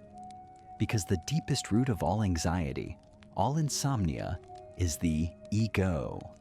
The ego that fears losing reputation, the ambitious ego, the wounded ego, the ego that wants to control everything. As long as that ego lives and struggles, you will never have complete rest. Paul looks up at the cross, then looks into your eyes, whispering the most sacred last testament, also the greatest deliverance. I have been crucified with Christ. It is no longer I who live, but Christ lives in me. It is no longer I who live. Let this sentence echo in your mind. Tonight, take that anxious ego and nail it to the cross. Say, anxious ego, you're dead. Ego that fears tomorrow, you have no more power. When the ego dies, who lives in you? Christ lives in me. Christ, the King of Peace, is living in your chest. He is breathing through your breath. He is resting in your body. You no longer have to carry this life alone. Christ is living that life for you. Hand over the steering wheel to Him. Let go completely. And when you let go, whom do you see standing there to catch you? It is King David. The companion from the start of the journey is now old, hair white as snow, but his face shines with contentment. He has been through battles, falls, long nights in caves, and now he has found his haven. David no longer wears armor. He wears the white robe of righteousness. He signals for you to lie down beside the still waters on the soft green grass. He picks up his harp one last time. Fingers glide gently, creating sounds like a babbling brook, like wind whispering through leaves. David sings the eternal lullaby, the song for souls that have found freedom. I will both lie down in peace and sleep. For you alone, O Lord, make me dwell in safety. Lie down in peace, not lie down in anxiety, not lie down in calculation, but peace. Because you alone, not money, not medicine, not success makes you safe. Only God alone, and He is here. Right now, the space around you is fading. The noisy city of Corinth has receded into the past. Arguments, pressures, painful thorns, all have dissolved into the mist of grace. Only you remain, the quiet garden and the Father's arms. Darkness is no longer frightening. Darkness is God's wings covering you. Your breath slows down, deeper, more rhythmic. All muscles have relaxed. All thoughts have stopped at the gates of heaven. You are a child of freedom. You are an heir of peace. You have been crucified with anxieties, and now you live again in rest. Drift away on the river of love. Jesus whispers into your ear the final promise. Peace I leave with you, my peace I give to you. Sleep, O beloved child. Sleep well in grace. Sleep well in the Lord. Amen. Take a deep breath and exhale all the remnants of the past. Do you feel the shift in the atmosphere? We are no longer in the secluded room where Paul whispered of wounds and comfort. The walls have crumbled. Before us now lies the vast land of Galatia, where the sky is lofty and the winds of freedom are blowing strong. But look down at your feet. Why? After all the grace you have received, after all the promises of peace, are you still picking up old rusty chains and fastening them to your own ankles? Tonight, the Apostle Paul does not come as a gentle father soothing you to sleep. He comes as a general, a passionate elder brother, shaking you awake from your sleepwalking. You are sleepy, yet paradoxically, your mind is racing in a delirium of anxiety. You are bewitched. Listen to Paul's thunderous voice, echoing through thousands of years, tearing through the night of delusion. O foolish Galatians, who has bewitched you that you should not obey the truth, before whose eyes Jesus Christ was clearly portrayed among you as crucified? Who has bewitched you? A question sharp as a sword. Bewitched here is not dark magic. In the language of sleep and modern therapy, it is the obsession of perfectionism and performance anxiety. You started this journey by faith, by believing you are unconditionally loved. But then, amidst the rush of life, some invisible sorcerer, perhaps social pressure, the voice of parents from the past, or comparison on social media whispered a curse in your ear. You haven't done enough. You don't deserve rest yet. Look at others running. Get up and run. And so instead of lying down in grace, you lie down in calculation. You return to the old law, not the ancient Jewish law of circumcision, but the law of the 21st century, the law of the to-do list, the law of success, the law of pleasing others. You think if you finish everything, you will sleep well. You think if you control the future, anxiety will cease. That is a deception. That is a spell. Paul calls it foolish, not to scold, but to wake you from the illusion that you can save yourself by your own effort. Imagine King David standing beside Paul, two great figures of the Bible, looking at your troubled mind. David understands the temptation of returning to the law very well. He lived under the reign of King Saul, a man obsessed with maintaining status, a man chronically sleepless due to fear and jealousy. Saul was the embodiment of flesh, of human effort to hold on to kingship. David saw the end of that road, madness and darkness. Therefore, in his Psalms, David always looked to a higher law. He looked at the night sky, where stars shine without effort, and uttered in Psalm 19, "The law of the Lord is perfect, converting the soul. The testimony of the Lord is sure, making wise the simple." God's law is not a burden. It is wholeness to convert the soul, restore the soul. When you are bewitched by work pressure, your soul is depleted. But when you return to the law of love, your soul is restored. Paul continues to question, each question like a hammer blow to the chains binding your mind. Are you so foolish? Having begun in the Spirit, are you now being made perfect by the flesh? This is the root of tonight's insomnia. You are trying to finish a day begun by the Spirit with the strength of the flesh. You started the day with prayer, with hope, but as night falls, you try to perfect everything with your own anxiety. You try to solve tomorrow's problems with today's tired brain. That is being made perfect by the flesh, and it is impossible. The flesh has limits. The brain has limits. The more you try to think of solutions at 2 Mars a.m., the deeper you sink into the quicksand. Paul sees this danger. He knows that if you continue to believe in a different gospel, the gospel that says, strive and then you will have peace, you will collapse. He cries out in pain, I marvel that you are turning away so soon from him who called you in the grace of Christ to a different gospel. Turning away so soon.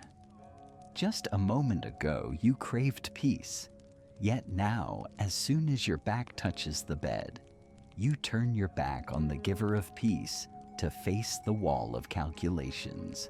Why do you leave the arms of grace to run to the cold arms of the law?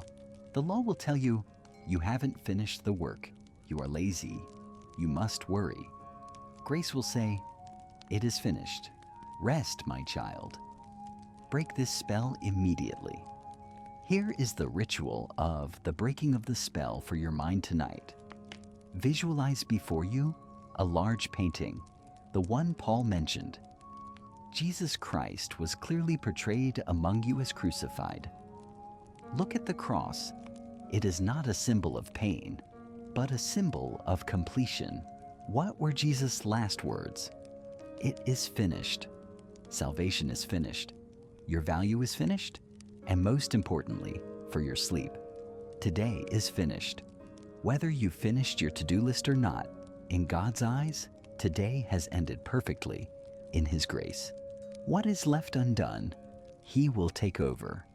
What is lacking, His blood will fill.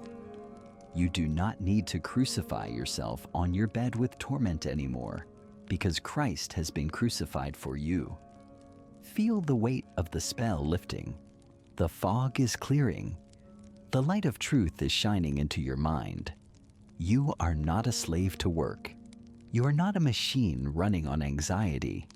You are a spiritual being, begun in the Spirit, and will also rest in the Spirit. But friend, as the spell breaks, as you soberly realize you were wrong to return to the old path, another fear strikes. The fear of a defendant standing before the court of conscience. If I don't use works to prove my value, then who am I? On what basis am I accepted? Paul knows that question. And right now, he will turn your bedroom into a special courtroom. There is no accusing judge, only the greatest acquittal in history. We will step into the core argument of freedom, justification by faith.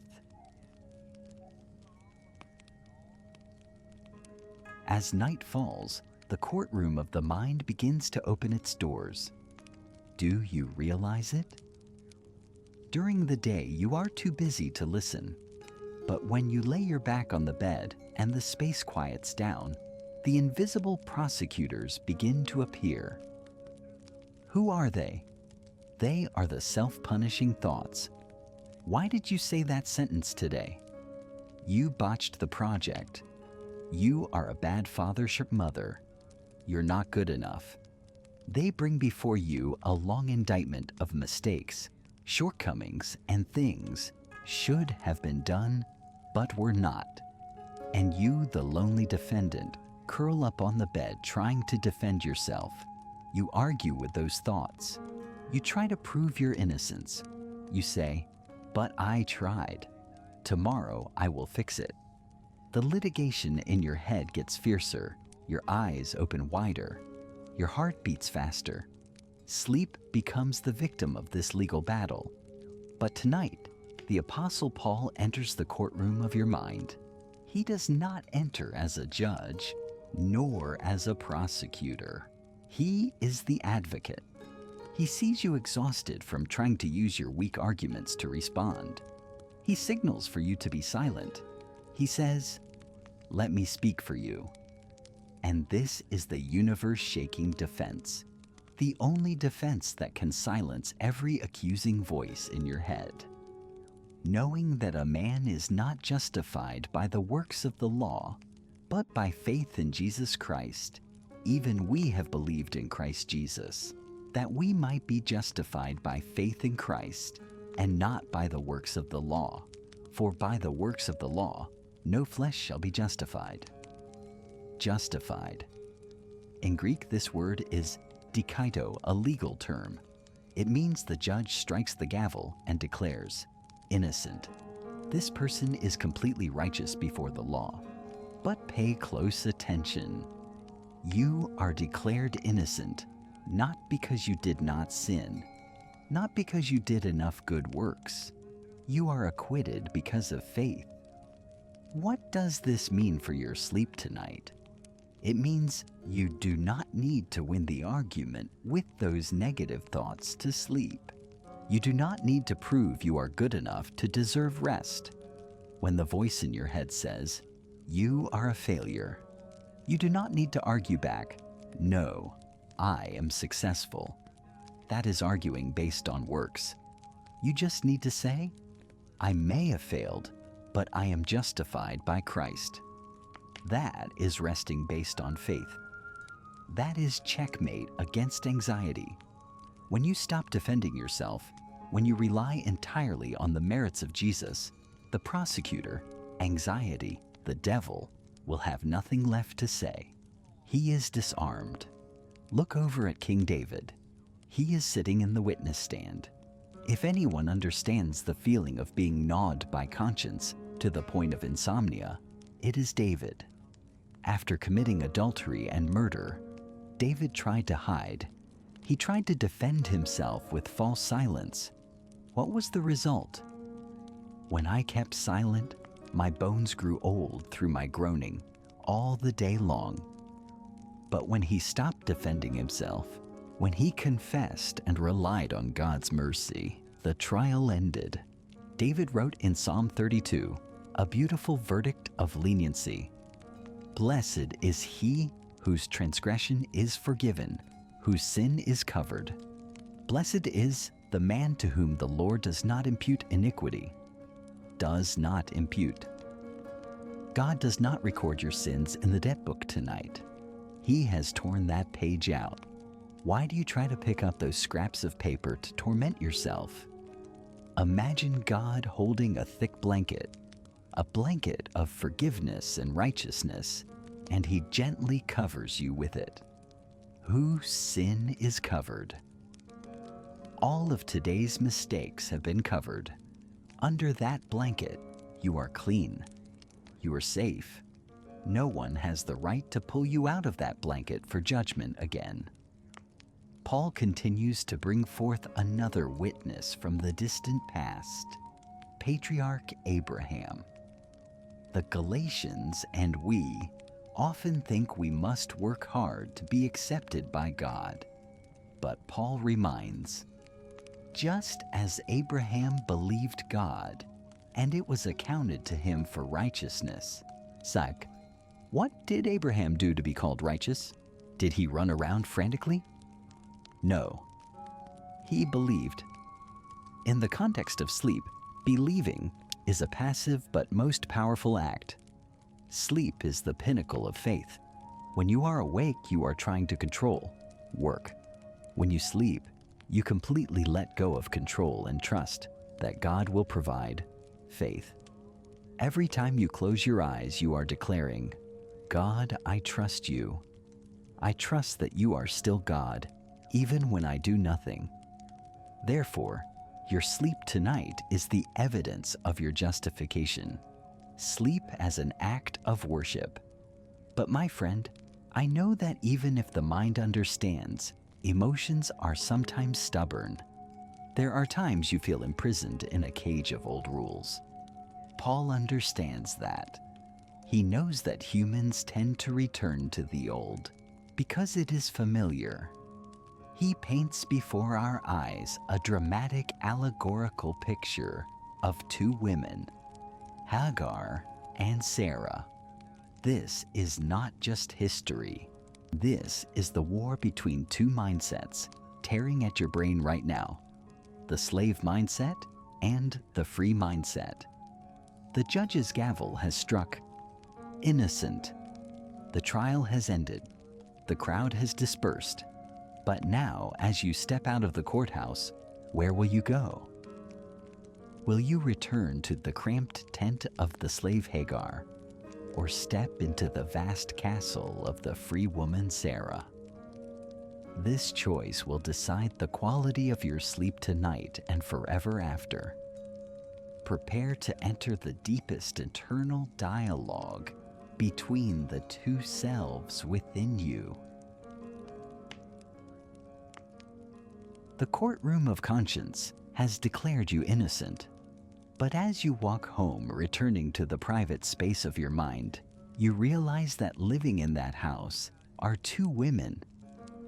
Two women, two attitudes toward life, two completely opposite destinies. The Apostle Paul, with the insight of a master psychologist, borrows the images of Hagar and Sarah to paint the picture of your inner world tonight. This is not just Jewish history. This is the allegory of the two covenants. Look at the first woman, Hagar. Paul says, "For these are the two covenants, the one from Mount Sinai, which gives birth to bondage, which is Hagar." Hagar represents Mount Sinai, the mountain of the law, of thunder, of harsh rules. She represents the mindset of striving of the flesh. In your mind, Hagar is the relentless urging voice. She is the strict housekeeper, always holding a list of your unfinished tasks. When you lie down, Hagar whispers, "How can you sleep? You haven't finished preparing for tomorrow's meeting. You're still lacking so much. You must calculate, plan, control." Who are the children Hagar bears? Ishmael. They are the products of haste, of human attempts to help God finish the work. In your sleep, these children are restlessness, rapid heartbeat, and the worst-case scenarios your brain constructs. Hagar is not evil, but she is a slave. And a slave never knows complete rest. She is always afraid. If tonight you feel heavy, suffocated, as if standing at the foot of Mount Sinai's rock, it is because you are letting Hagar make your bed. But look at the second woman, Sarah. Paul describes her with a jubilant tone. "But the Jerusalem above is free, which is the mother of us all." Sarah represents Jerusalem above the city of grace, of promise, of freedom. She represents the mindset of resting in the promise. Sarah was old, barren. By human standards, she was helpless. She could not self-produce a child. But precisely in that helplessness, a miracle happened. Isaac was born the child of promise. Isaac's name means laughter. What does this mean for you tonight? Sleep, in a way, is a state of barrenness. When you sleep, you do nothing. You do not produce, do not earn money, do not solve problems. You are completely helpless and passive. Hagar hates this passivity. She wants you to stay awake to do something. But Sarah smiles and says, "Sleep, my child. Accept this helplessness. Because precisely when you stop, God begins to work. Your sleep will birth Isaac, will birth new strength, joy, and solutions in the morning." King David learned the lesson of these two women painfully, but deeply. There were nights David lived with the mindset of Hagar, flesh. He counted his troops, calculated strategies, feared enemies. Those nights, His psalms were full of weeping, but then he found the way back to Jerusalem above.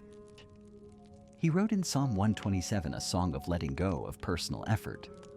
It is vain for you to rise up early, to sit up late, to eat the bread of sorrows, for so he gives his beloved sleep. He gives his beloved sleep. Sleep is a gift, not wages. The Hagar mindset eats the bread of sorrows, chewing over worries again and again. The Sarah mindset receives the sleep of the beloved. Tonight, do you want to eat the bread of sorrows or receive the Father's gift? But friend, the problem lies here. In the house of the mind, these two women do not live in harmony. There is a fierce conflict going on. Paul says, "But as he who was born according to the flesh, then persecuted him who was born according to the Spirit, even so it is now." The one born according to the flesh, anxiety, always persecutes the one born according to the Spirit, peace. Do you see it? Just as you find a little peace, an anxious thought attacks. What peace? Did you forget you have debts to pay tomorrow? Hagar's noise is always louder than Sarah's laughter. Worry is always louder than faith. So, what must you do? Should you try to reconcile these two women? Should you say, "Well, I'll worry a little, Hagar, and trust a little, Sarah"? No. Paul gives a drastic command, a decisive, uncompromising action. This is the key to completely liberating your sleep. Nevertheless, what does the scripture say? "Cast out the bondwoman and her son, for the son of the bondwoman shall not be heir with the son of the free woman." Cast out. This is a strong word. Egbalo in Greek. It means to use force to throw out. You cannot negotiate with anxiety. You cannot keep it in the house and hope it will behave. You must evict it. Tonight, perform this spiritual act. Visualize yourself standing at the door of your mind's bedroom. Hagar, perfectionism, pressure, anxiety, stands there, nagging about unfinished tasks. Point to the door and say, in the name of Jesus, "Get out. You have no inheritance here. This sleep belongs to the child of freedom. I belong to the promise, not to effort." Do not look back with regret. Do not think, "I need to worry to work better." No, worry does not help you work better. It only makes you more exhausted. Slam the door shut. Bolt it with the latch of faith. Now, in the room, remains only Sarah, the mother of freedom. She does not speak much. She just smiles, a peaceful and content smile. She covers you with the blanket of promise. She reminds you of Paul's proud conclusion. "So then, brethren, we are not children of the bondwoman, but of the free." Repeat this sentence like a lullaby. I am a child of freedom. I am a child of freedom. Freedom means I am not forced to stay awake. Freedom means the world still turns when I sleep. Freedom means my value does not diminish when I rest. When Hagar has been cast out, the space becomes absolutely silent. No more urging, no more thunder of Sinai. Only the starry sky of Jerusalem above watching over you. But my friend, when the house is clean of the slave, we face a final challenge. A large void is created. And if we do not fill that void with good things, weeds will grow back. Freedom is not the final destination. It is the beginning of a new lifestyle, the lifestyle of the Spirit. How to live and sleep in the Spirit in a world full of flesh. Paul will show us how to plant a garden right in our soul, so that every sleep is a harvest of peace. Let us step into that garden. You have closed the door on Hagar. You have chosen to be a child of freedom. But why, when you lie down, do you still feel a violent tug of war inside? One part of you wants to let go and sleep, but another part wants to jump up, grab the phone. Keep thinking. Do not panic. You are not crazy. You are just experiencing humanity's oldest spiritual war, the war between the flesh and the spirit. Apostle Paul, like a general veteran of 100 internal battles, exposes the nature of this struggle. He does not want you to sleep in ignorance. He wants you to identify the enemy so you can defeat it without wasting energy. For the flesh lusts against the spirit, and the spirit against the flesh, and these are contrary to one another, so that you do not do the things that you wish. So that you do not do the things that you wish is the thing you wish most right now to sleep well, but you cannot. Why? Because the flesh is resisting that desire. Understand the word flesh, sarx, clearly. In this therapeutic context, it is not the physical body. Your body wants to sleep very much. It is aching. Flesh here is the ego, the self that wants to control. The arrogant part of you that believes, if I don't worry, the world will collapse. That ego hates sleep, because when sleeping, the ego loses control. When sleeping, the ego becomes useless, so it lusts against the spirit. The spirit wants to bring rest, while the ego wants to bring disturbance. Paul lists the works of the flesh. We often think this is a list of terrible external sins, but look closely. This is the X-ray of an insomniac's mind. Now the works of the flesh are evident: hatred, contentions, jealousies, outbursts of wrath, selfish ambitions, dissensions, heresies, envy. Compare this list with the thoughts running in your head. Hatred and contentions. You lie there replaying an argument with a colleague, a relative. You rewind and replay the script. I should have said this. You are contending in your thoughts. Jealousies and envy. You scroll through social media and see the perfect lives of others. A bitter feeling rises. Why are they so happy and I so miserable? This comparison is poison for sleep. Selfish ambitions. Worry about career, money, fame. How to earn more. How to get promoted.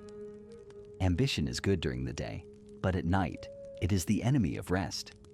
These are the monsters born of the flesh. They are partying in your mind. And what is our biggest mistake? It is that we try to fight them with our own strength. We grit our teeth. Stop thinking, must sleep, forget it. But the more you try to forget, the more you remember. The more you force yourself to sleep, the more awake you are. Why? Because willpower is also part of the flesh. You are using flesh to fight flesh. That is an endless civil war, and the only loser is your health. Paul offers another solution, a gentler, wiser, and absolutely effective solution. Instead of fighting, walk. I say then, walk in the Spirit, and you shall not fulfill the lust of the flesh. Walk in the Spirit. The word walk here is peripateo, meaning to stroll, to walk around. It evokes a steady, relaxed, unhurried rhythm. The Spirit does not run. The Spirit does not panic. The Spirit walks gently, like a breeze. To sleep well, you need to adjust your mind's rhythm to synchronize with the Spirit's step. How to walk in the Spirit right in bed. It is a shift of focus. Instead of focusing on resisting negative thoughts, e.g., don't think about debt, gently shift your attention to God's presence. When an anxious thought arrives, flesh, do not fight it. Say, "Hello, anxiety. I see you, but right now I am walking with God. I don't have time for you." and then you return to your breath. Return to prayer. That is walking. Every time you let go of a thought to return to God, you are taking a step in the Spirit. King David practiced this excellently. In Psalm 143, when the enemy, flesh ye fear, was besieging him, David did not draw a sword to slash wildly at the air. He prayed for a guide. Teach me to do your will, for you are my God. Your spirit is good. Lead me in the land of uprightness. Your spirit is good. Lead me. David admitted he didn't know the way. His mind was confused like a maze. He needed God's Spirit to lead him to the land of uprightness, the land of peace, where there are no thorns of anxiety. When you invite the Spirit to lead, you no longer need to find the way out of insomnia yourself. He will take you. You just need to hold his hand and follow. And what is the miracle? Paul promises, "And you shall not fulfill the lust of the flesh." This is a sure promise. If you focus on the Spirit, the flesh will automatically be starved. Darkness cannot exist where there is light. You do not need to chase away darkness. You just need to turn on the light. Anxiety cannot exist where the presence of the Spirit is. You do not need to chase away anxiety. You just need to invite the Spirit. Now, as you have begun to walk, your heart rate begins to slow. The noises of jealousy, contention are receding. They are like barking dogs by the roadside, and you are the traveler calmly continuing your path. The garden of your mind has been cleared of the weeds of flesh. The soil has been tilled loose. It is time for us to plant. This empty space needs to be filled with the best things, the quintessence of heaven. Paul opens his bag of seeds. He prepares to introduce you to 9 miraculous fruits. Each fruit is a specific remedy for a psychological ailment. The Galatian garden awaits you. Prepare to taste the sweet flavor of liberation. Imagine you are walking into a lush green garden right within your soul.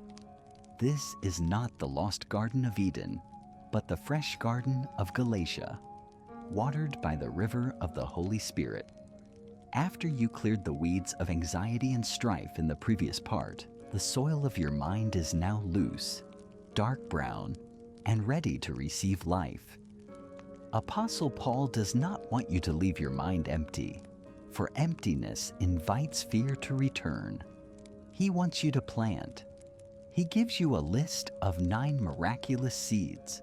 When they grow and bear fruit, they will become the most powerful, most natural sedative for your nervous system. Listen to heaven's menu for your sleep tonight. But the fruit of the Spirit is love, joy, peace, long-suffering, kindness, goodness, faithfulness, gentleness, self-control. Against such there is no law. The fruit of the Spirit.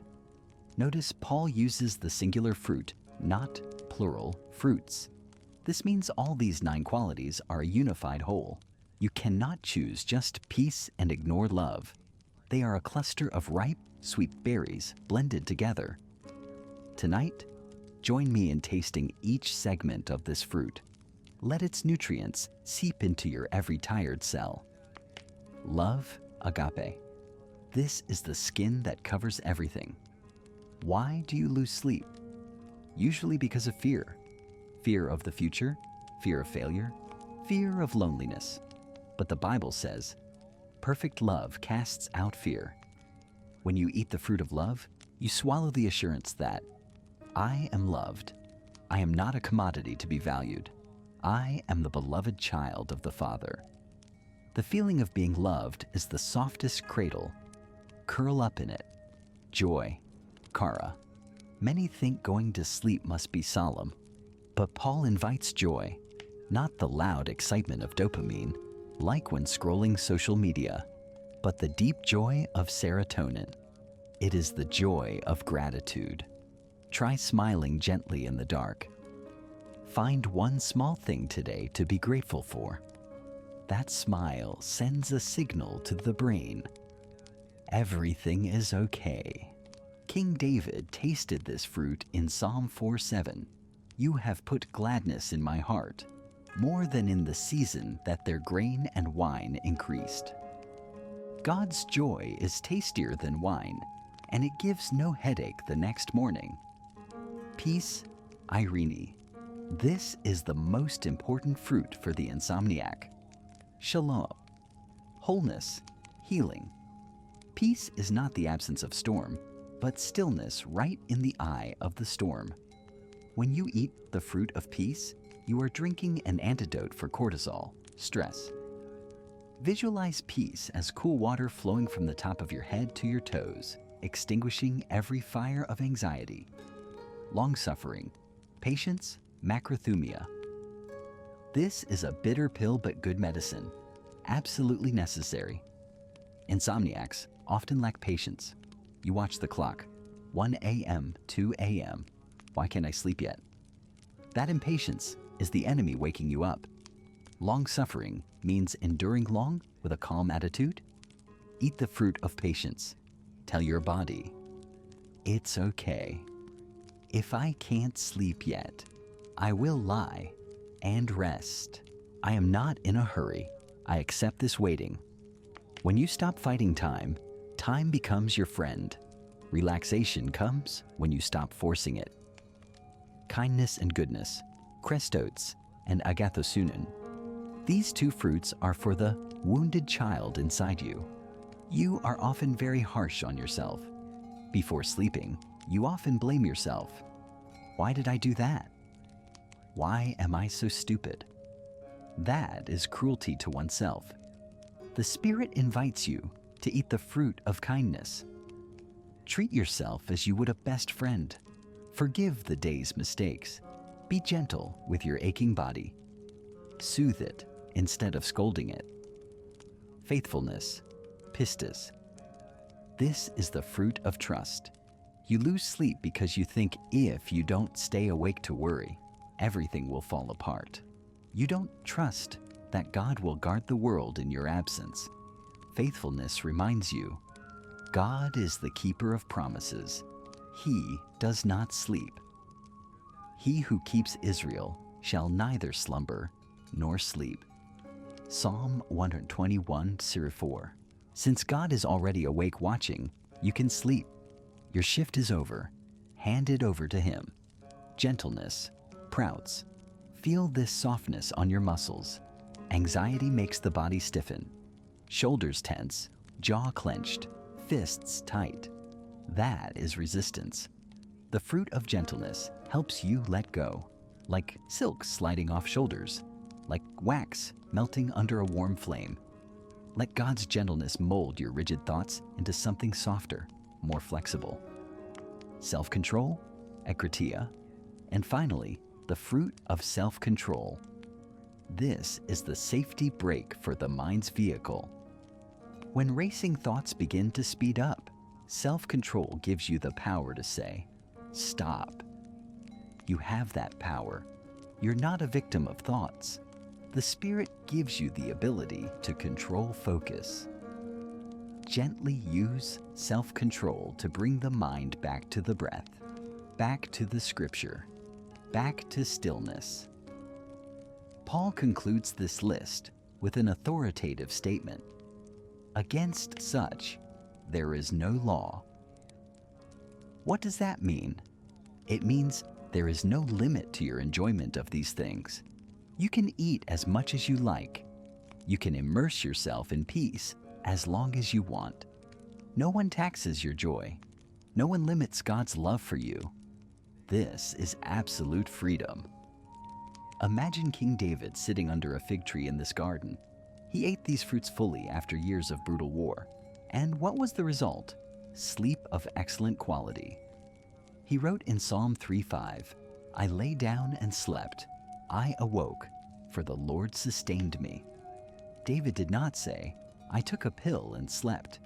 He said, I lay down and slept, simply, naturally like a child. That is the result of a soul fully nourished by the Spirit's nutrients. Tonight, you are the same. The garden is heavy with fruit. The banquet table is set. You do not need to do anything more. No need to try to plant trees right now. The trees are grown. You just need to reach out, pick, and taste. Breathe deeply. Breathe in love. Breathe out fear. Breathe in peace. Breathe out anxiety. Breathe in gentleness. Breathe out tension. Your soul is full. The gnawing hunger of insecurity has subsided. A gentle heaviness is pulling your eyelids down. It is not the fatigue of exhaustion, but the weight of glory, the weight of abundance. But friend, for this rest to become eternal, so the anxious ego never has a chance to return and disturb you, we need one final act, a decisive act. We do not just lull the ego to sleep. We need to take it to where it belongs. Paul points to the hill of Golgotha. There the cross awaits, not to cause you pain, but to liberate you completely from the burdens of yourself. Prepare for the final sacred ritual. Crucified with Christ, the golden key to opening the door of dreamless sleep. Aom. The garden of the Spirit is truly beautiful, isn't it? You have tasted the fruit of love, you have drunk of peace. But the Apostle Paul knows that as long as the root of anxiety remains, weeds will grow back. What is that root? It is the ego, the self, the ego that wants to control, the ego that fears being hurt, the ego that always calculates for tomorrow, the ego that thinks it is the center of the universe and must carry the whole world on its shoulders. It is that very ego that keeps you awake. It whispers, if you sleep, who will take care of tomorrow? You must stay awake to keep watch. For you to sleep a deep and complete sleep, that anxious ego must be dealt with. We must not merely lull it to sleep. We must bring it to a place of finality. Paul leads you out of the garden, up a low hill under the moonlight. There a cross stands tall. Do not be afraid. This is not an image of painful death. This is the image of liberation. Paul looks into your eyes, and with a voice that whispers yet holds the power of 1,000 past storms, he utters the most sacred testament of his life. This is the golden key to lock the door on all anxiety. I have been crucified with Christ. It is no longer I who live, but Christ lives in me. It is no longer I who live. Let this sentence sink into the depths of your spirit tonight. The ego worrying about debt? Nail it to the cross. The ego regretting the past? Leave it on Golgotha. The ego fearing the future? It is dead. When you lie down in bed, view it as a gentle act of crucifixion. You surrender control. You surrender the struggle. You accept the helplessness of sleep. And when that fearful ego falls silent, what happens? But Christ lives in me. A miraculous exchange takes place. The house of your mind is not left empty. The old master, the anxious ego, has departed, and the new master, the Christ of peace, has moved in. Right now, within your chest, Christ is living. He is breathing through your breath. He is resting in your body. Ask yourself, does Jesus worry about tomorrow? Does Jesus lose sleep over pressure?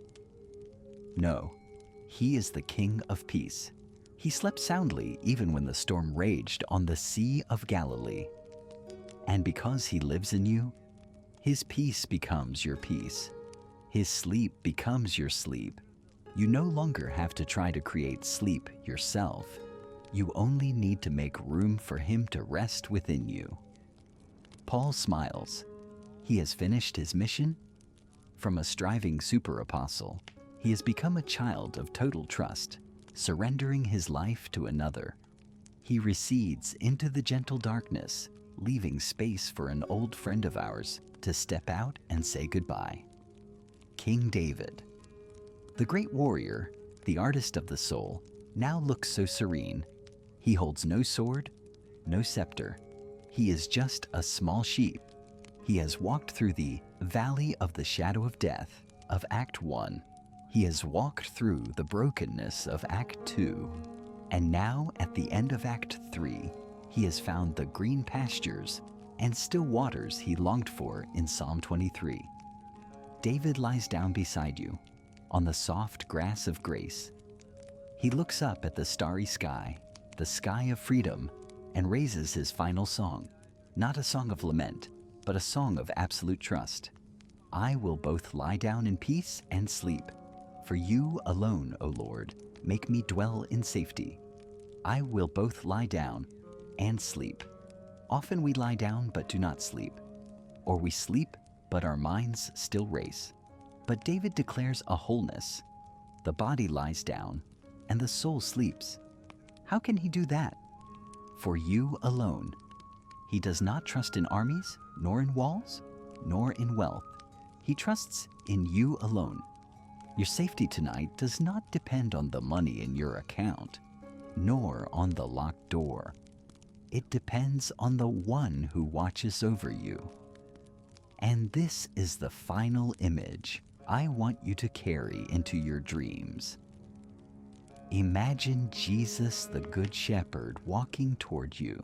He sees you, a little sheep exhausted from running all day, scratched by the thorns of anxiety. He does not scold you. He gently picks you up. You rest your head on his shoulder. His scent is the scent of myrrh, of healing love. He whispers into your ear the final promise, a promise for those who remain in the world but do not belong to the world. Peace I leave with you. My peace I give to you.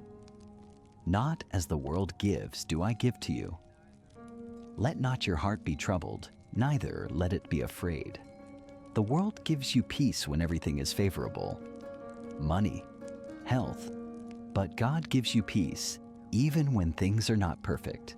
That is supernatural peace. Let not your heart be troubled. This is a gentle command. Order your heart. Be silent. Rest now. God is here. Your breathing has now slowed down. Very slow. Your eyelids are heavy, as if 1,000 stars are resting upon them. Your arms are relaxed. Your legs are relaxed. Your whole body sinks deep into the soft bed, sinking into the ocean of grace. The ego has gone to sleep. Only Christ lives and keeps watch within you. There is nothing left to do, nothing left to worry about. It is all finished. It is finished. Sleep. Sleep in freedom. Sleep in eternal love. God loves you, and you deserve to rest. Amen.